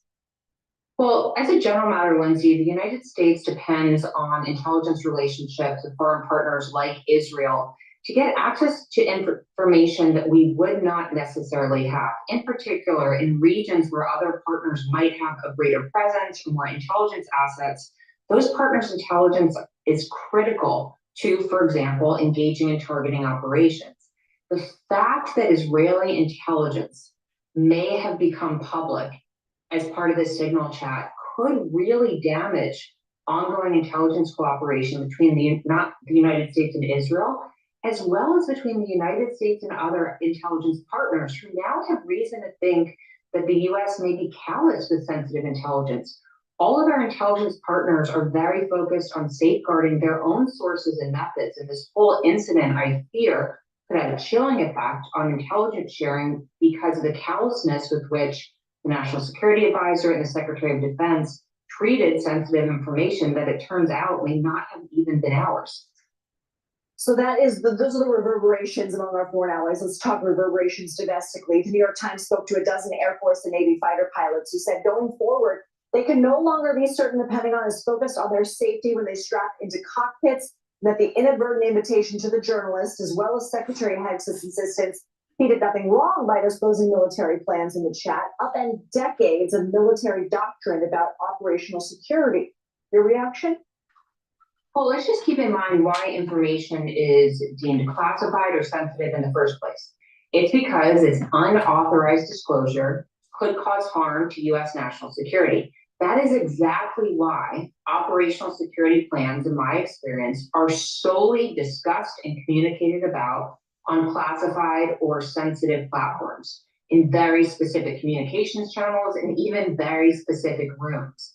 The fact that this information was out there in an encrypted but not classified communications channel means that a range of bad actors could have gotten information about U.S. troop locations, U.S. military assets, and more before these strikes occurred. That could have put U.S. service members directly in harm's way. And because Secretary of Defense Hegseth is failing to acknowledge that this is a misstep, I do think it's sending a message within the Pentagon that he does not consider operational security requirements in the same way that his predecessors did. So at that point, that is likely the reason that U.S. service members are concerned about their own safety and operational security going forward. So I also want to ask you about this because Vice President Vance and National Security Advisor Waltz were in mineral-rich Greenland today, and the Vice President told members of the press that Russia and China are definitely interested in Greenland and that Greenlanders will be more secure under American rule. They also said our friends in Denmark haven't done their job in keeping this area safe. Are there national security concerns here? Well, there are, but just legally speaking, it's not really up to the vice president as to whether the people of Greenland would or would not be better off under U.S. sovereignty or some sort of U.S. partnership with the United States. When it comes to Greenland, Lindsay, it's about location, location, location. Greenland is the largest island in the world. It is located between two oceans, the Atlantic and the Arctic, and two continents, Europe and the United States. It is critical to maintaining access to key shipping lanes in the Arctic, which reduce shipping times by over 40% versus other trade routes. It is critical to intercepting missiles if they're fired from Russia, for example, towards the United States. And overall, it is certainly, location-wise, at a key point when it comes to trying to push back against China and Russia, trying to gain dominance over the Arctic region.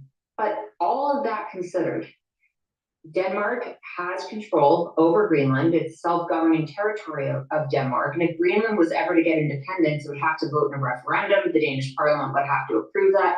And so it's not just as easy as assessing that Greenland would be good for U.S. national security and taking some kind of action in that regard. Greenland is key from a geopolitical perspective, but again, it is a self-governing territory of Denmark. Sam Vinograd, thank you. Thanks.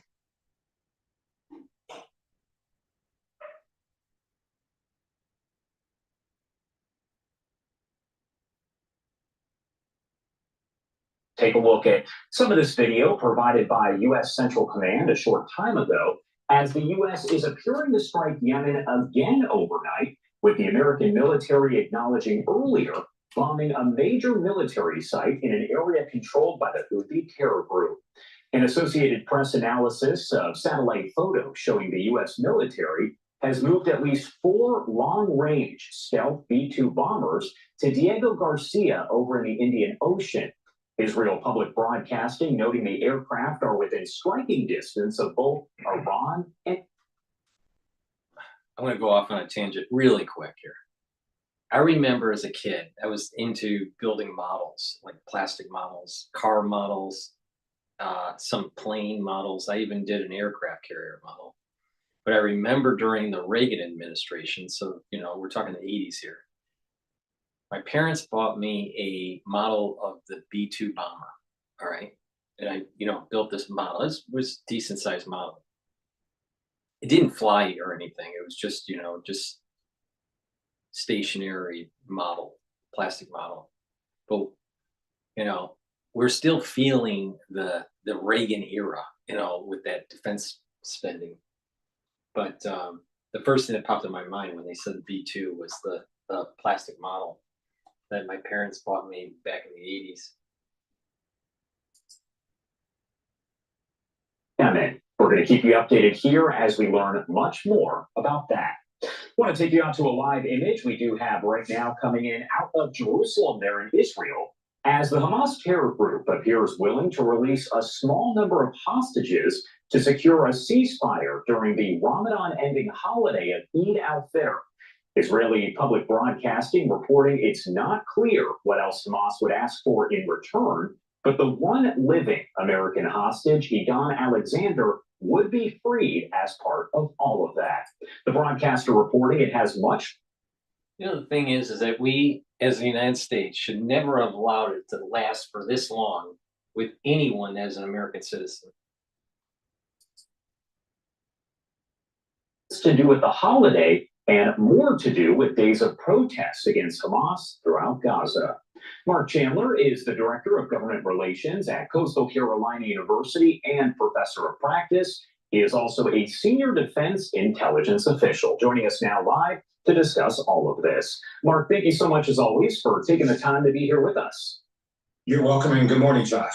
Good morning. Well, where to start here, because there's obviously a lot going on. Do you want to start with the situation playing out over in Yemen, as we learned a lot of information there from the Associated Press, as we did see that video coming in from U.S. Central Command?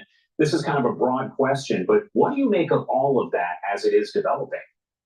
Well, when I look at this, these overnight strikes from Friday into Saturday morning were probably the most extensive that the U.S. has conducted since they've started this. And I'm going to call this a campaign now. If you recall, early on, I said they have to be consistent in their attacks and they can't let up for a while, not just one or two pinprick attacks. So it looks like CENTCOM has been given the authority to conduct these attacks at what they deem the right level and hit the necessary targets. This is unlike previous administrations where they just go out and make some political strikes. So a couple of weeks ago, the U.S. started these strikes, and then it seems to me like we have a good intelligence and operations process in the works now, gathering the intelligence needed to hit the right targets. They're going after Houthi command and control, more missile storage. There's a lot of underground storage in Yemen as well. So you start to look at how these strikes are going. They're methodically taking out the Houthi fighting capabilities. Now, I want to caution everyone, they will not eliminate completely the Houthi capabilities, but this is a significant uptick in a campaign that they're striking. And you alluded to the B-2 bombers. That's the U.S. most capable bombers, and they've been forward deployed to Diego Garcia. That's where we put our bombers if we want to conduct a sustained military bombing campaign anywhere in the Middle East. So easy striking distance against Houthi targets, but also, and I think this ties into some other messaging that's taking place, easy striking distance to the Iran nuclear targets, nuclear facilities. So you see a lot of development taking place now, and I think you're going to see these strikes against the Houthis continue. And I have to ask because, again, a lot to unpack here, but we did learn from the Associated Press and Reuters about the situation playing out for mediators who have been working to get another ceasefire deal of sorts between Israel and Hamas. And they did say that Hamas is sort of willing to release a small number of hostages, including the one living American hostage, Idan Alexander, as part of this Ramadan-ending holiday, but also due to the protests that we've seen taking place in Gaza against Hamas, where thousands upon thousands of people have spent days kind of taking to the streets there. What do you make of what Hamas could potentially do here with the release of those hostages in exchange for a pause in fighting?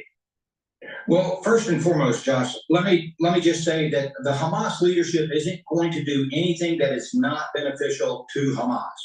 And so obviously it's a self-interest offer, if you will, if it's legitimate. I'd like to see some more, validity and proof that they're going to follow through with this, because the release of Alexander fell through within hours before it was supposed to take place a few weeks ago. So, I'm still going to be cautious on this, but you laid it out. Hamas is under some serious pressure right now, both from within Gaza Strip and from the reinforced, if you will, Israeli campaign against them. So I think Hamas is trying to bargain for some breathing room. One, those protests have been growing, and there were multiple days throughout this week that you had Palestinian men protesting against Hamas. They want Hamas out. And so you're seeing that. And Hamas has tried to brutally go in and stomp down those protests, but it can't do that while it's trying to fight the Israelis. So if they can get some sort of pause in that fighting, then they can take care of the protesters. They can just really brutally stop those protests, and then they can regroup and prepare for that. If they have to give up an American, and I know Witkoff's been working behind the scenes, they'll do that. Don't forget, there's 4 American bodies that they were supposed to also release.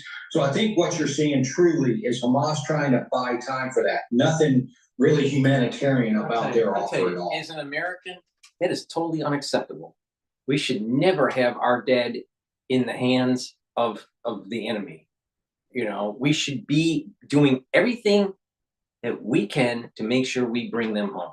It's ridiculous. It's absolutely ridiculous. The same bullshit that was happening with the POWs during Vietnam. Please go to my store, the-studio-reykjavik.com. Get the lozenges and the drops. We're going into the allergy season. It's really important to make sure you have this at home and at work, in your backpack. Really important. All right. You can get it in elderberry zinc lozenges or manuka honey lozenges. Each bag has 21 lozenges in a bag, made from structural nanosilver. I also have drops. Each bag has 100 drops in each bag. I have 3 different flavors for the drops. You can get it in honey and lemon, blueberry, and also cherry. All right. Right when you have that irritation in your throat, take them right away. Get some drops, get some lozenges. Just be prepared. Because guess what? If you let that irritation continue, it can become problematic. And if it becomes problematic, you may want to take NAC to help with your lungs. All right. Let's continue. We know that we saw around this time yesterday the strikes that took place from Israel over in Beirut at another one of the Hezbollah strongholds there. We know that they struck a drone building over in that location. There's been an agreement between Israel and Lebanon to kind of have a ceasefire there as well. So the fighting has kind of gone down a little bit in intensity over the past month or so. What does that say about the situation now? Does it look like it's going to escalate even further over in Lebanon like we saw months ago? Well, I think that really is up to Hezbollah, Josh. And when I look at this, this is kind of the Israeli strike yesterday followed a Hezbollah missile attack. And they had a second one about a week ago, and then Israel struck back. But this time, Israel went back to Beirut, the first time since this ceasefire began in late November, and struck the Hezbollah headquarters, the UAV facility. So it was a significant strike in that regard, and I think a significant message to Beirut. Now, Lebanon is protesting this publicly, and that's what they're expected to do, sovereign nation. But privately, they know that they haven't been able to get the Lebanese army in all the key positions down south to stop Hezbollah. So until Lebanon can get control of Hezbollah and stop them from attacking into Israel, Israel is going to strike back. And you're going to see this. I think the escalation point is where Hezbollah decides we're going to just go all out and do some significant attacks. But I think if that starts, Israel will make some significant airstrikes and stop that really before Hezbollah can get going. So it's really up to Hezbollah what they want to do and to see how this is going to play out over the next few weeks. We're still at a ceasefire, although tenuous, and I think it's going to last. I think we'll get through this rough patch, if you will. And you're taking a live look over Jerusalem there in Israel at this hour. There's no question Hamas and Hezbollah, both proxies of Iran. That's not even a question at this point. Here's what President Trump had to say. He said, quote, "My big preference is we work it out with Iran, but If we don't work it out, bad things are going to happen with Iran. Okay, thank you very much, everybody. What do you make of that statement amid the U.S.-Iran tensions right now? We talked a few questions ago about the fact that some of those B-2 bombers are within striking distance of Iran and Yemen. What do you make of all of this? Well, this is really all about Iran's pursuit of nuclear weapons. You know, they wanted nuclear weapons. They have been deliberately moving toward getting a nuclear weapon for decades. And if we recall, you know, President Trump in his first administration got us out of the JCPOA. And you know, that was an agreement by the Obama administration to slow Iranian nuclear weapons pursuit, but not stop it. So as soon as he came back into office this time, President Trump put on his maximum pressure campaign. That's a kind of carrot and stick process. So he talked tough. However, early March, he sent a diplomatic letter to Iran offering to negotiate. So we're talking about a peaceful negotiation to end Iranian nuclear weapons development. Almost immediately, the Supreme Leader came out and denied that. There's a lot of public rhetoric going back and forth, but privately, and really where these comments go to is Iran sent their official response back through Oman yesterday or late Thursday. Now that has to be delivered to the United States. So what the president's saying is, I hope they're going to agree to a diplomatic approach. And if not, I still have that stick. And that stick is we're starting to see the military buildup. We talked about the B-2 bombers going to the region. We have one carrier there. And if you recall last week, the U.S. has said it's going to move a second carrier there. That is significant firepower to go against the Houthis or the entire Iranian nuclear infrastructure. So when you look at this, the U.S. is starting to put in position the capability to back up any strong talk or any kind of threat that the White House wants to make at this time. So some strong messaging with still a carrot out there for a diplomatic resolution to stop Iran. And just as a quick background, you know, Iran over the last several months has developed and continued to pursue its nuclear weapons. They now have enough enriched uranium, and all they've got to do is take about 3 weeks to get it to highly enriched to have 6 nuclear bombs within a matter of weeks or a few short months. So that's really what we're talking about here is kind of the timeline to kind of push this through and get a resolution going. I want to talk to you last before I let you go here about a poll that was conducted by Hebrew Media that said 70% of the people that responded to that poll, and we don't necessarily have all the details about how the poll was conducted, but 70% say they do not agree with the Netanyahu government as of right now. And I did want to ask as an expert kind of your take on whether that just has to do with the war itself and the way it's been handled, or if this has been a situation even prior to October 7th of 2023. Come on. The answer is it's prior to October 7th, because what was in the news in Israel before October 7th? It was about the judicial branch and how they wanted to, how the secularists wanted to maintain their secular power, while Netanyahu wanted to restructure that judicial branch where it was more conservative. All right, goes back to what I've been saying. All right, it's the battle between the observant Jews and the non-observant Jews.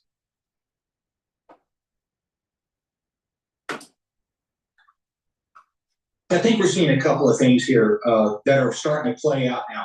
One, you touched on it. I think there's some war fatigue. Well, actually, I know there's war fatigue, you know, within Israel. This is a brutal war. You know, Israel was invaded. They went in strong, and you're going to get that strong support for that. But as a war drags on, and unfortunately, as these hostages are not released, that weighs on the emotional psyche of the population. So you're getting a lot of that fatigue. And through that fatigue, you're starting to see some old things starting to bubble up. And I think Gate, we talked about that a little bit last week, really opened some wounds about investigations into the Netanyahu leadership. So you start to look at that. He is technically still on trial for corruption charges.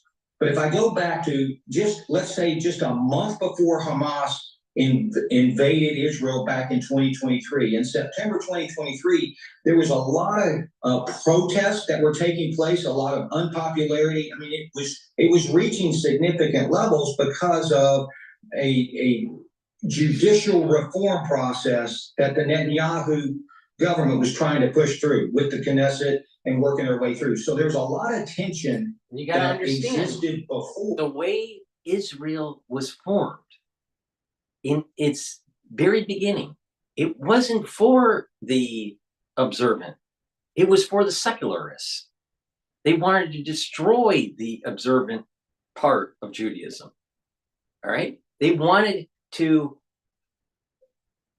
secularize the population. All right? That's in a big part, that's what Zionism is.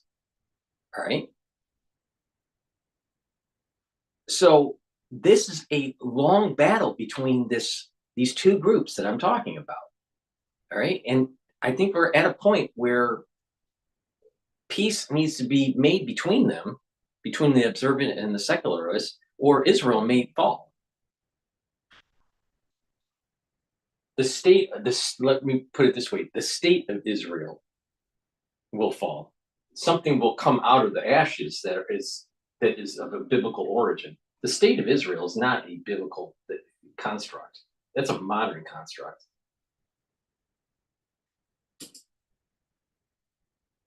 And a lot of unpopular policies, if you will, that Netanyahu is trying to work their way through. So that's a lot of internal issues that I think now with fatigue, Qatargate popping up last week, that wound is opening back up again, and you're starting to see some of what's really taking place domestically in Israel. It's not good. It's a lot of dissension, and you're just going to have to see how this plays out. And we'll definitely see how it plays out. And another thing that's really important to understand is that when you look at all these people that were hostages during October 7th, and they were brought into Gaza, right? How many of them were observant Jews? Almost zero. Zero. Makes you wonder why?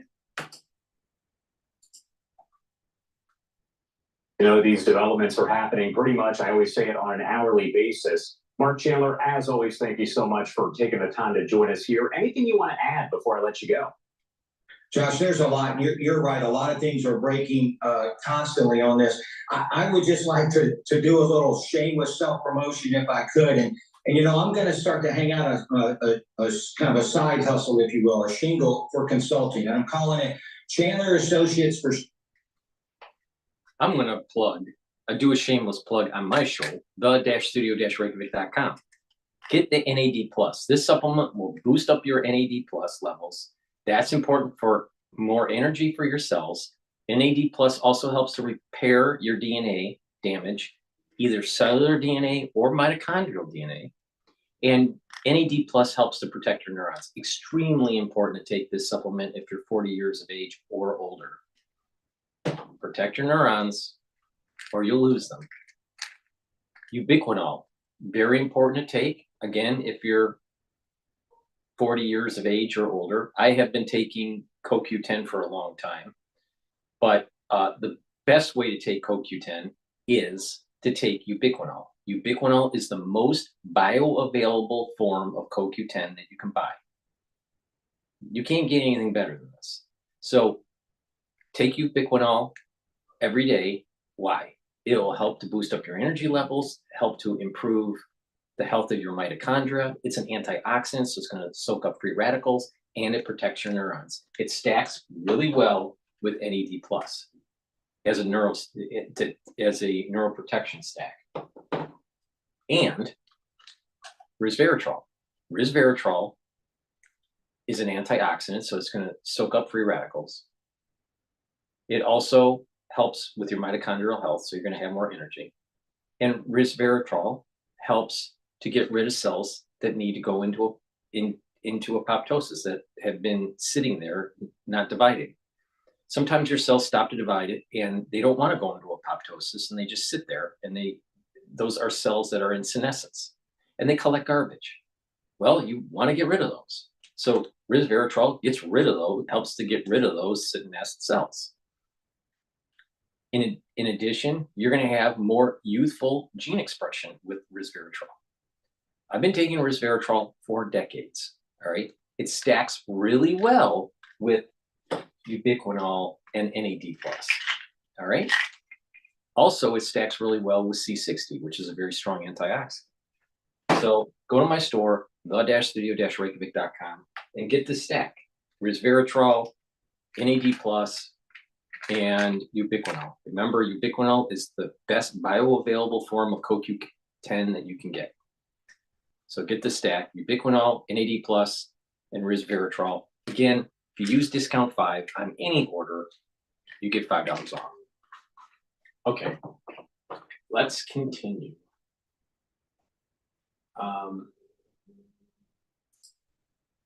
All right.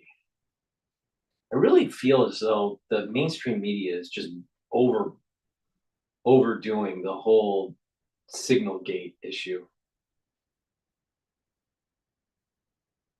All right.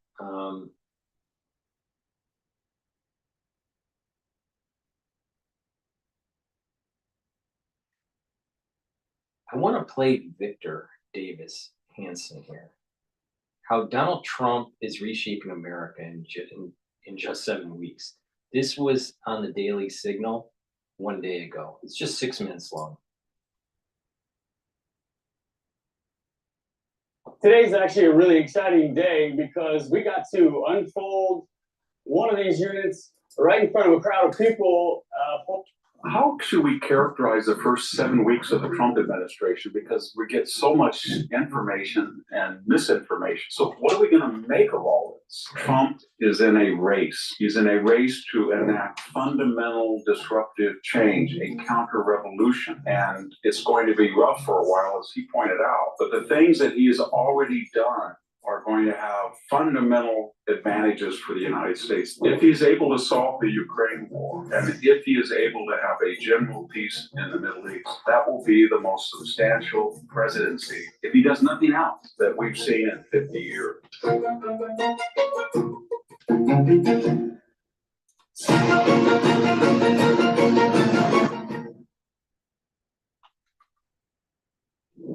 Hello, this is Victor Davis Hanson for the Daily Signal.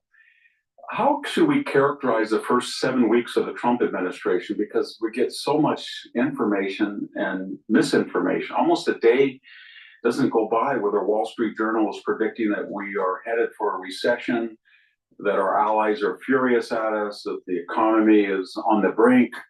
So what are we going to make of all this? I think it's time to take a deep breath and envision the first 7 weeks is something like the following. Trump is in a race. He's in a race to enact fundamental disruptive change, a counter-revolution. And it's going to be rough for a while, as he pointed out. But the things that he has already done are going to have shortly, or maybe even midterm, fundamental advantages for the United States. The question is, can he message and can he explicate and explain what he's doing so people hang on? Because the eventual reward will be great. Now, what do I mean? We're talking about tariffs, but even the mere mention of tariffs for all of these countries that have not been reciprocal and have imposed tariffs on us in a way that we would never think of imposing on them, the idea that we might return to parity, it's had an enormous effect. Some $4 trillion of announced investment from the Europeans, from the Saudis, from the Chinese, from the Mexican government, from the Canadians. That will create hundreds of thousands of jobs, and that is in the process of working out. When Donald Trump entered office in 2017, we were only pumping about 9 million barrels. When he left, we were pumping 12 million. The Biden administration immediately cut back, and then it decided before the midterms, hey, Americans like affordable oil. So then they continued the Trump plan and got up to 12, or almost 13 million barrels. Already in just 7 weeks, we have increased the amount of oil produced per day in the United States by about a third of 1 million barrels, and we're on schedule to get up to about 14 million barrels by the beginning of the year. And that is coordinated with an increase in Middle East production as well. So we're going to see a moderation of energy prices, which may explain already why the inflation rate was not nearly as high as was predicted. If we look at the border, it's amazing. We were told that the border problem was insolvable without comprehensive immigration reform. And there were 10,000 people swarming up per day. We don't even, nonchalantly, nobody talks about it anymore. But it's a revolutionary achievement. There's nobody going across the border illegally, or at least it's statistically insignificant. The big issue right now is the left is cherry picking judges to prevent not the deportation of somebody who's working, who's never been arrested, who's been here for 5 or 6 years, but criminals and people who already have been ordered out of the country are pro-Hamas, pro-terrorist supporters. But the point I'm making is what we're doing now is phase 2. The border is essentially solved as far as security. And in 7 weeks, now we're having a difficult task of trying to find out who these 12 million people were that Biden deliberately and with intent, malicious intent, allowed to come into the country. But the point I'm making is this is an incredible success. There's a final point that I want to make. We hear about Elon Musk is not authentically American. He's a Nepo baby. And we hear Jasmine Crockett threatening his person along with threatening Ted Cruz. All of this chaos and nihilism coming about Elon Musk and what he's doing. But what he's finding out almost every day in the Treasury, in the IRS, in the Department of Energy, in the intelligence communities is a vast, unreported siphoning off of hundreds of millions of dollars, if not billions, to favorable and mostly left-wing entities, both in abroad and here in the United States. And already he has cited areas where the cabinet officers can cut $200 billion. That's a fifth. Only after 7 weeks, he's got a fifth of the way to go. He thinks he can cut $1 trillion without touching entitlements. I don't know if he can, but let me just sum up.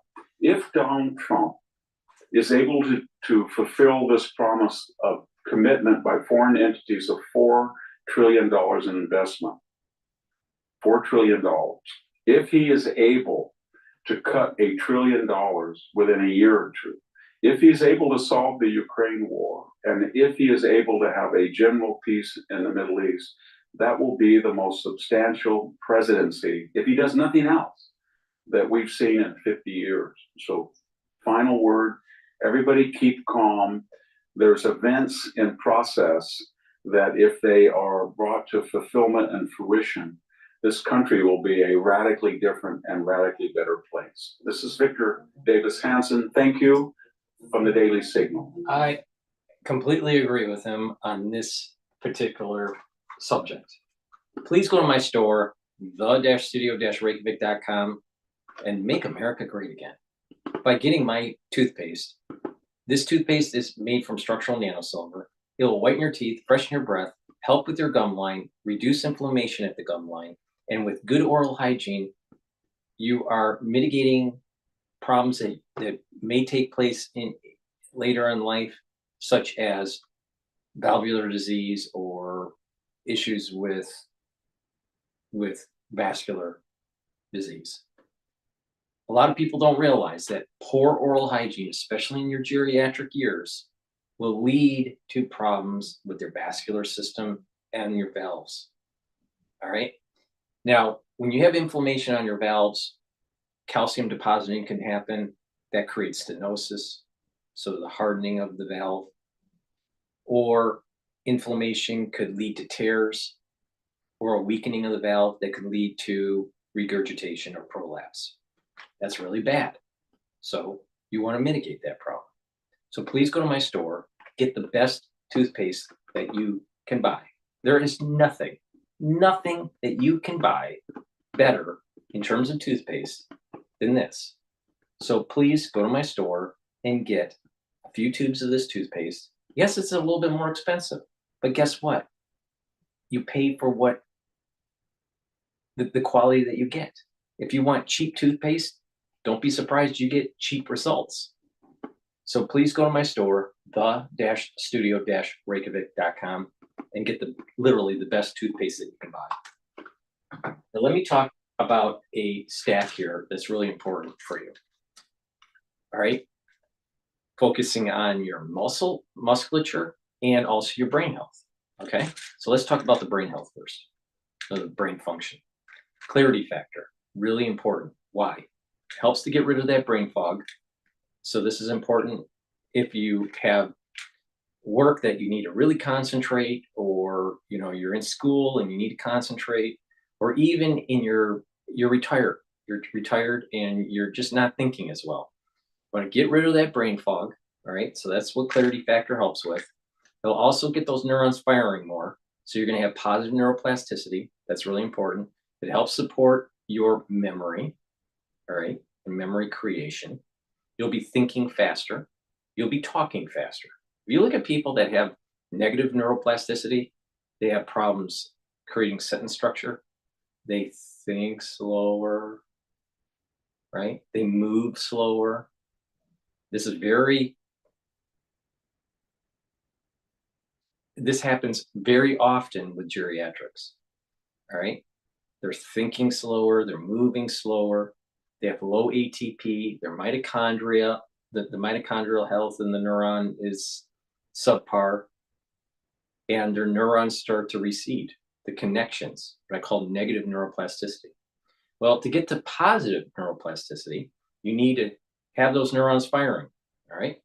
So take clarity factor, get those neurons firing, get that better conductivity, that positive neuroplasticity, that brain fog is going to go away. You're going to be able to think faster.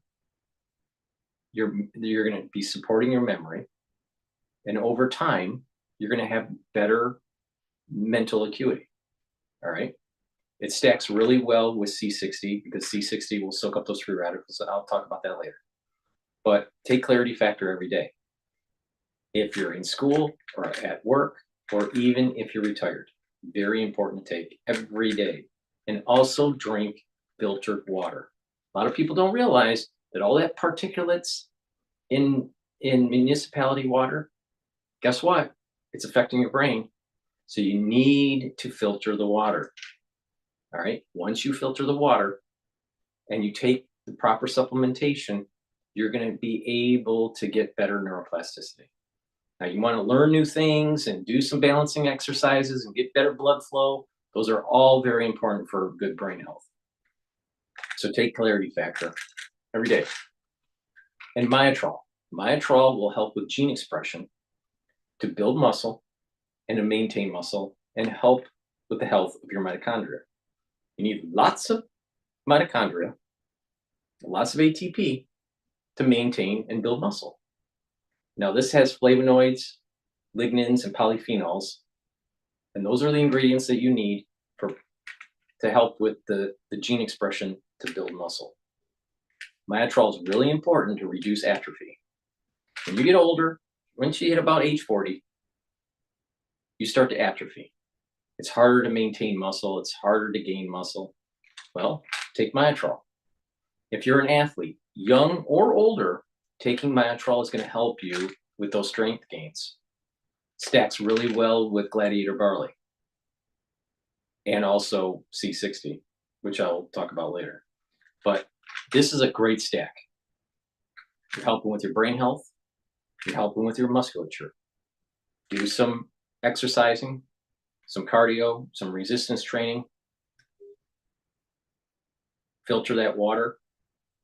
Stay away from processed foods, and you're helping with your brain health, and with that resistance training, you're building up your musculature.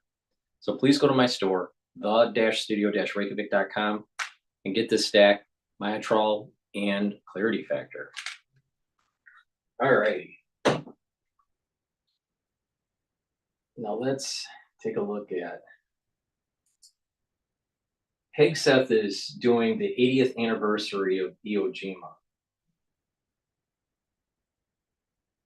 We're not going to play that though. But I do want to see.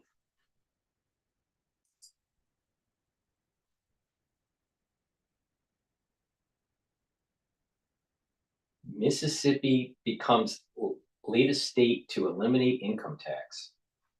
Let's play that.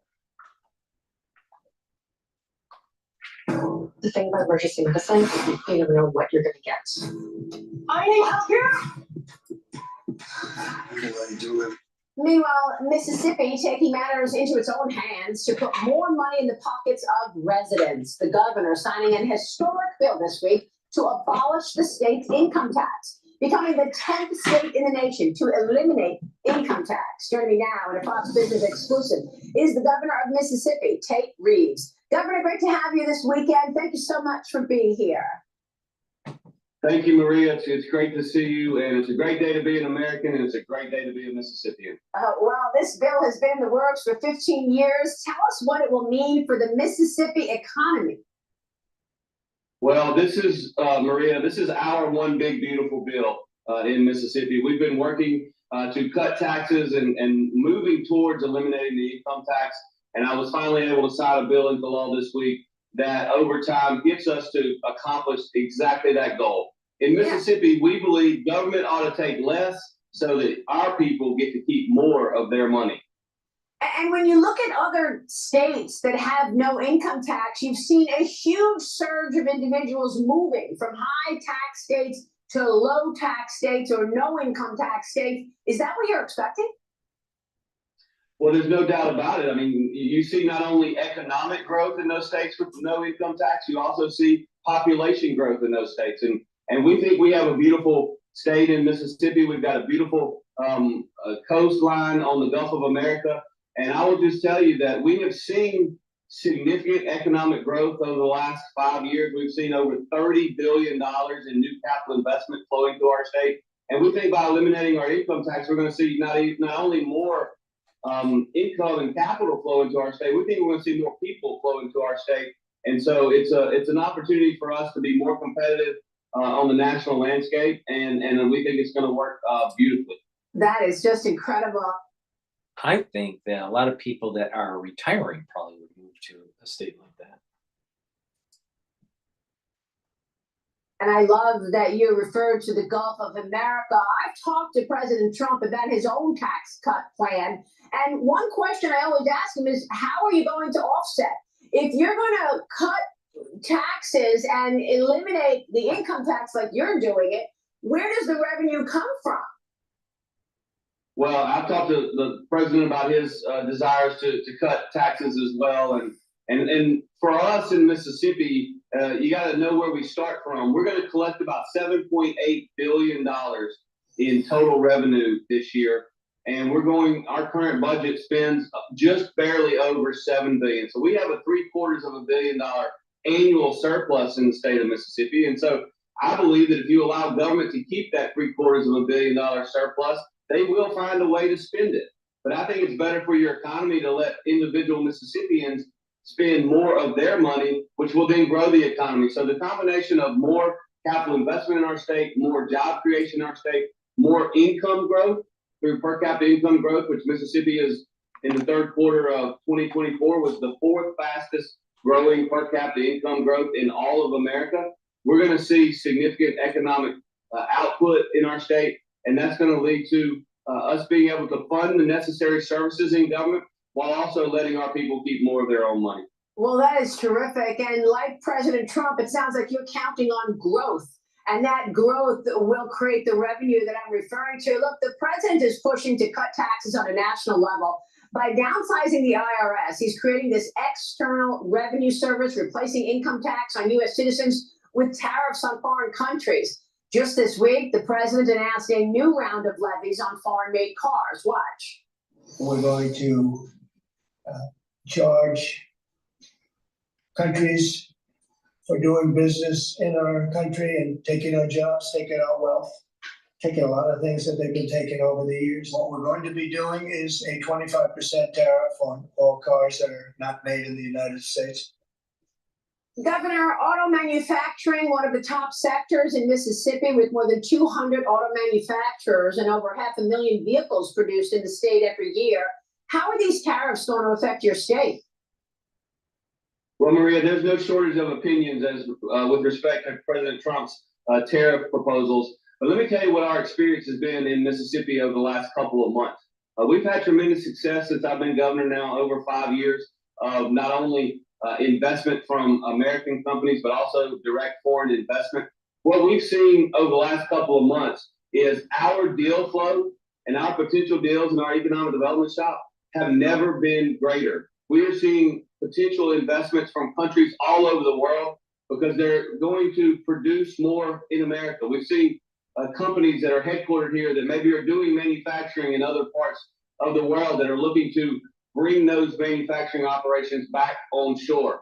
The fact of the matter is that we have the potential for a manufacturing boom in America, and Mississippi is better positioned than most states because we never gave up on manufacturing. That's what we do in Mississippi. We make stuff, and we make it really, really well. And so these proposed tariffs and what they admit to our deal flow has been nothing but positive. And I will tell you, I've got a team going overseas literally this weekend.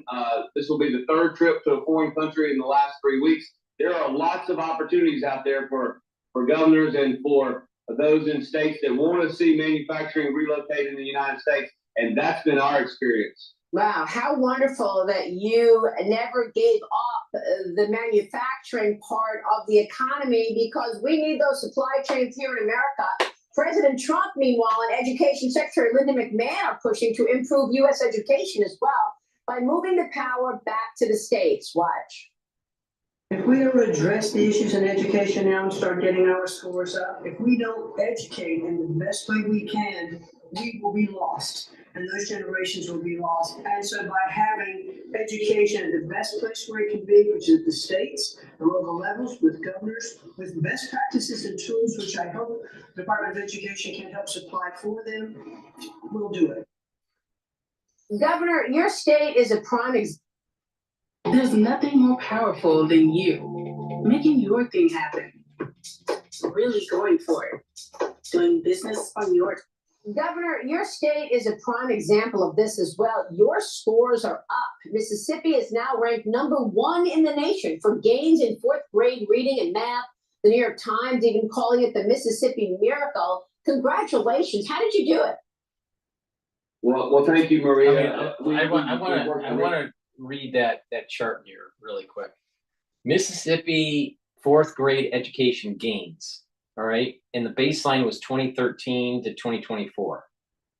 So Mississippi gained 52% in reading and 46% in math. Now the nationwide, 12% down in reading and 5% down in math over a 10-year period. I mean, America has got some serious problems in education, especially in public schooling. They're failing their elementary school pupils. Miracle. Congratulations. How did you do it? Well, thank you, Maria. We worked really hard, but we initiated it with conservative reforms passing in our Mississippi legislature in 2012 and 2013, which have led to something that's going to surprise a lot of your viewers, and that is Mississippi has been #1 in the nation in growth rates in education. Mississippi has been the exception. While many other states, and quite frankly, the United States in general, have seen declines in education performance over the last 10 years, Mississippi has seen significant improvements. In fact, we went from 49th in the nation 10 years ago in 4th grade reading to 9th best in America. We went from 50th best in America in 4th grade math. We're now 16th best in America. And these conservative reforms, and this is really important because the education establishment, the coalition of the status quo will tell you, well, these conservative reforms only work for some students in some districts. Our experience in Mississippi has been exactly the opposite. If you look at African-American students in our state, 10 years ago, when compared to their peers in the other 49 states, our Black 4th graders scored 45th best in America. Last year, our black fourth graders, when compared to their peers, scored 3rd best in America. The point, Maria, is conservative reforms work for all kids in all school districts, and that's been our experience, and it's something that's helping lead our economy to growing, because when you have the smartest fourth graders in the entire southeastern United States, which Mississippi does today, then in 10 years, you're going to have the smartest workforce in the southeastern United States. And that's why we've seen a booming economy here in Mississippi. Wow, that is just incredible. Governor, great job. America needs to get smarter, you know. And the thing is that where I came from, if you weren't already in calculus or at least trig by age 13 or 14, you weren't getting into college or getting in a good school. And now, you know, at age 13 or 14, you'd be lucky if they can even do basic arithmetic. Please go to my store, the-studio-reykjavik.com, and get the silver gel. This silver gel you can get in a tube form or a quick dispenser. It's dual purpose product. You can apply it on your skin every day as a daily skincare. It'll help heal wounds. It'll also help with razor burn. You use it as an aftershave. You can put it on your face after you shave. Or ladies, if you shave your legs, hopefully you shave your legs, because women that don't shave their leg, it's disgusting. But the thing is after you shave your legs, put it on there, reduce that razor burn. But the point here is that this is a dual purpose product. If you're not feeling well, or someone around you is not feeling well at work or at home, put this on your hands, around your eyes, around your ears, around your mouth, lightly coat your nostrils. Guess what? It stays active for 5.5 hours. You can't do that with Perel. Please go to my store, the-studio-reykjavik.com. You're going to need this, trust me. Now, let me also plug Boomer Boost. Boomer Boost is a supplement that you should be taking. You take it as your breakfast or for your lunch. You're going to lose weight. You mix it with soft foods or with just filtered water. Some people mix it with milk or create a smoothie with it. But this would be your lunch or your breakfast every day. All right? You're going to lose weight. It's going to target a few systems. It's going to target your cardiovascular system. It's going to target your brain. And it's also going to target your musculature, help build up strength. It'll boost up your metabolism and boost up your energy levels. It has 68 nutrients. Go to my store and take a look at the label. It's very extensive. And what you'll notice within 72 hours of taking this, that your energy levels are much higher. You will have more vitality. You're going to want to move around, work out. You'll have this steady burn of energy throughout the whole day. It's not a spike. You know, sometimes when you take energy drinks or something, it spikes. This is a steady burn the whole day. So take the Boomer Boost and get healthy. It's going to help also with controlling your blood glucose levels, but it works even better when you mix it with the heirloom barley. You can take the heirloom barley or the gladiator barley separate, but it works better when you take them together, the Boomer Boost with the barley.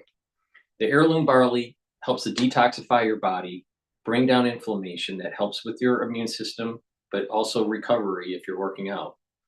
And also soaks up free radicals with superoxide dismutase. So if you take Boomer Boost and the heirloom barley together, you're supercharging your stack here. Now, the Boomer Boost has a scooper. Take 1 scoop a day. And the barley has a big scooper. You take a half a scoop or a full scoop a day. It's a high density protein. All right. Take them together and it's going to help your A1C levels.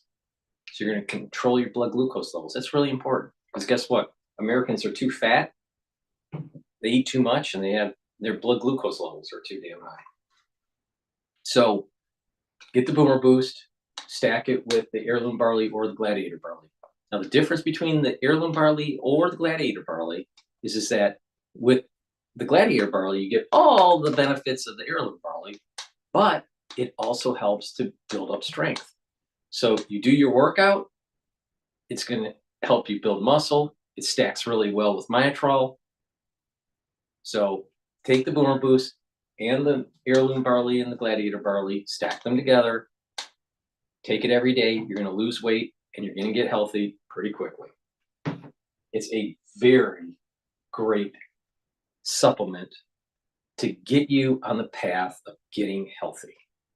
All right. It's really easy.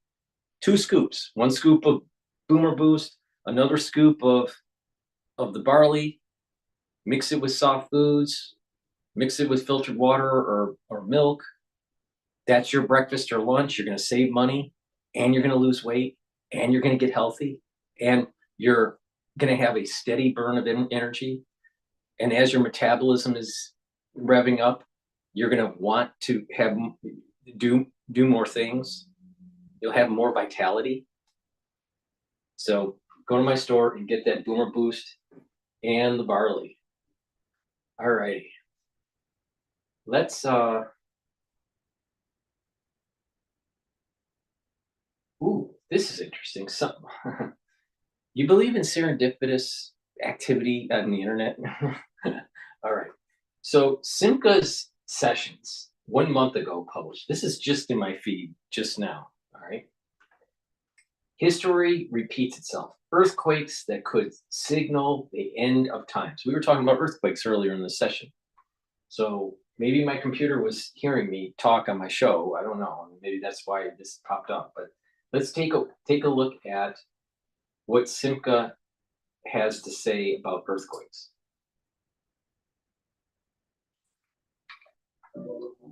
You wonder how they're going to find their way, how to get them ready for the times you won't be there to help. What's happening now off the coast of Greece, Santorini, is exactly what happened then. Simca's sessions, out-of-the-box insights into history, religion, and politics. It seems the apocalypse is in the air. End of days talk. You see it all over the internet. This is the end.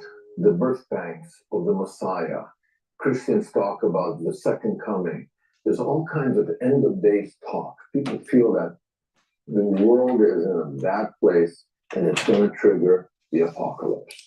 Now, I'm not an expert on apocalyptic talk. What I want to point out is that there are geological events happening right now, as I speak, off the coast of Greece at the island of Santorini, ancient Pharaoh, that are identical to the geological events that triggered the biblical Exodus. Moses leading the Israelites, the Jewish people, out of ancient Egypt and to the promised land. What's happening now is what happened then. How so?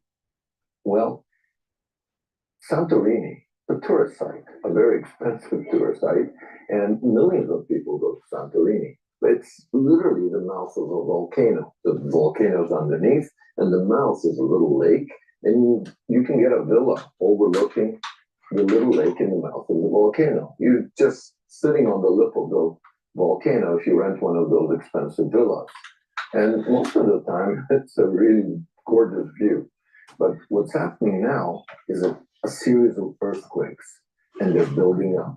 It's more than a month and a half since January 2025 that these little earthquakes are happening over and over, and experts are hoping that they're going to go down, they're going to diminish. Instead, they're going up. They're getting stronger and stronger. Some 11,000 residents and tourists have already been evacuated from there. And this is exactly what happened 3,500 years ago. A series of earthquake storms.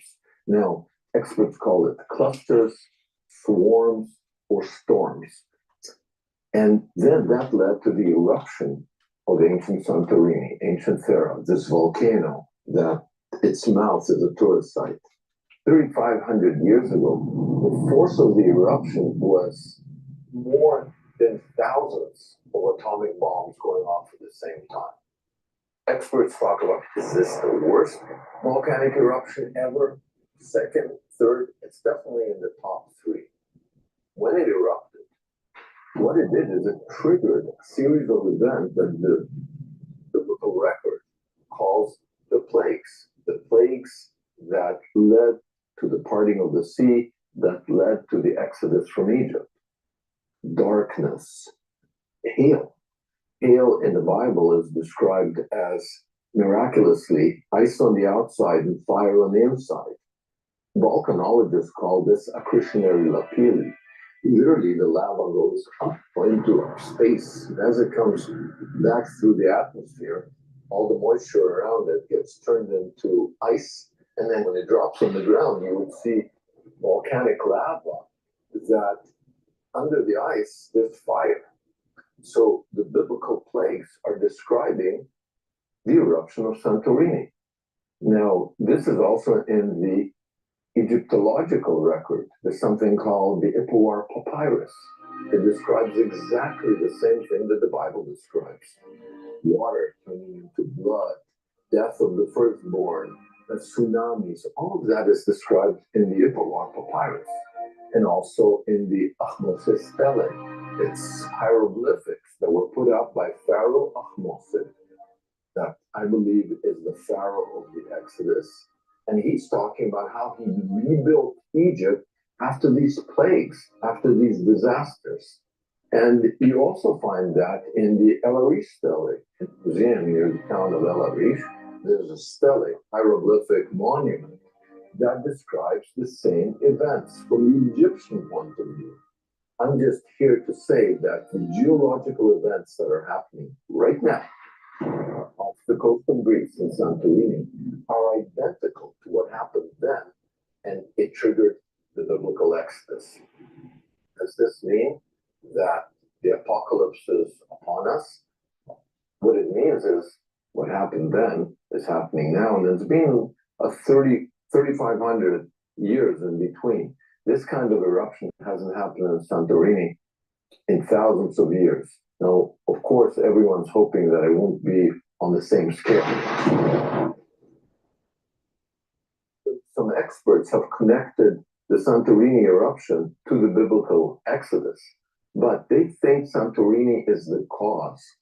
I'm the first to propose in my film, The Exodus Decoded, which I'll leave a link in the description. I'm the first to propose that it's not Santorini that's the trigger. It's the earthquake storm that caused the Santorini eruption, which in turn caused some of the biblical plagues. The others happened because of the earthquake storm. I mean, the parting of the sea happened when the delta, the Egyptian delta, that just accumulated over hundreds of thousands of years as a result of the tectonic plates, the African plate and the European plate rubbing against each other, and the African plate going underneath the European plate. It's that rubbing together that causes the delta to collapse and the parting of the sea, because all the lakes in the area just shift. So it's not a tsunami that caused the parting of the sea. Tsunami lasts only a few seconds. It's the actual collapse of the delta which shifts the water in the lakes around the delta and allow the Israelites to look at water 1 second and dry land another. To return to what's going on now. Yesterday, there was an earthquake of the size of 5.2 on the Richter scale. That's an escalation. Until now, there've been 3, 3.5, 4, 4.5. Now we're over 5. If they hit 6 or higher, that might very well trigger, I don't know about the apocalypse, but the kind of eruption that we have not seen in recent human history. If you like the kind of work that I'm doing, like and subscribe. All right. Like I said, we are in biblical times. There's a bigger exodus. There is a global exodus with a multiple year of plagues that are happening. And he's picking up on something that I was mentioning earlier in the show. And it just so happened that his video was in my feed, you know, when I recycled my feed for YouTube. Let me plug one more product before ending the transmission here. C60 is a very potent antioxidant. You can get it in avocado oil, MCT coconut oil, or extra virgin olive oil. C60 has to be in an oil for proper absorption. Very important. It's lipid soluble. Take it on an empty stomach for best absorption. If you work out, take it before your workout to soak up those free radicals that you're generating during the workout, and you will recover quicker. You will notice that your recovery time is much quicker after taking C60 before your workout.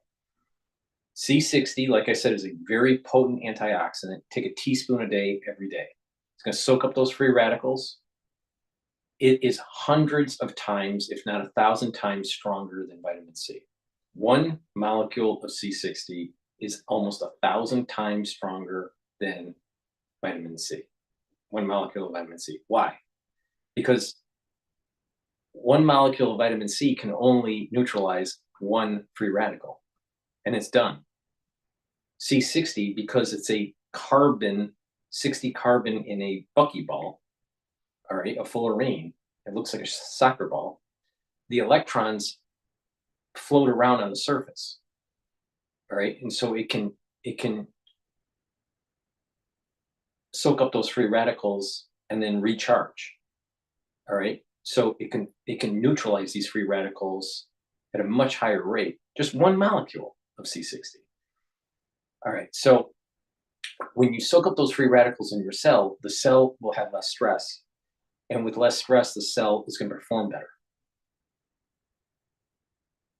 When you're soaking up those free radicals, it's going to improve the health of the mitochondria, so your energy levels are going to improve, so you have more ATP. That's important because your cells need ATP to perform.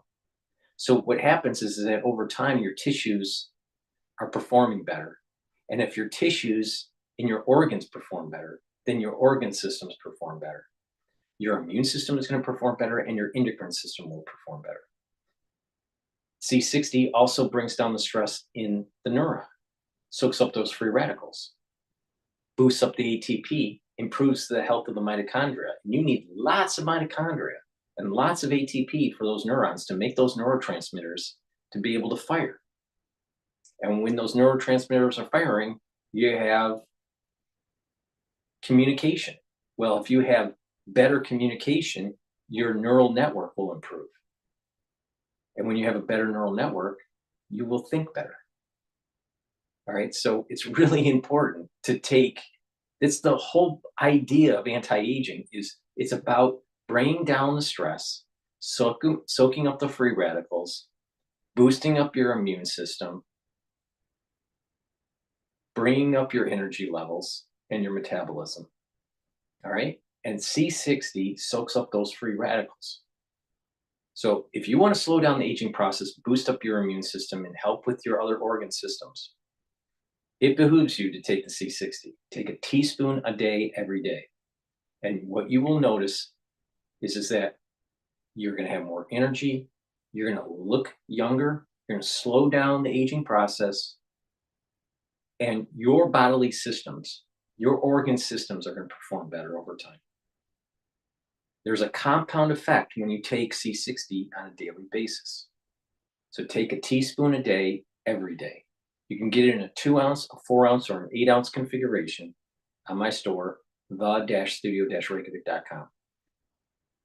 This is a major part of my anti-aging protocol, and also how to boost up your immune system. Now, a lot of people are saying, Dr. Paul Cottrell, you know,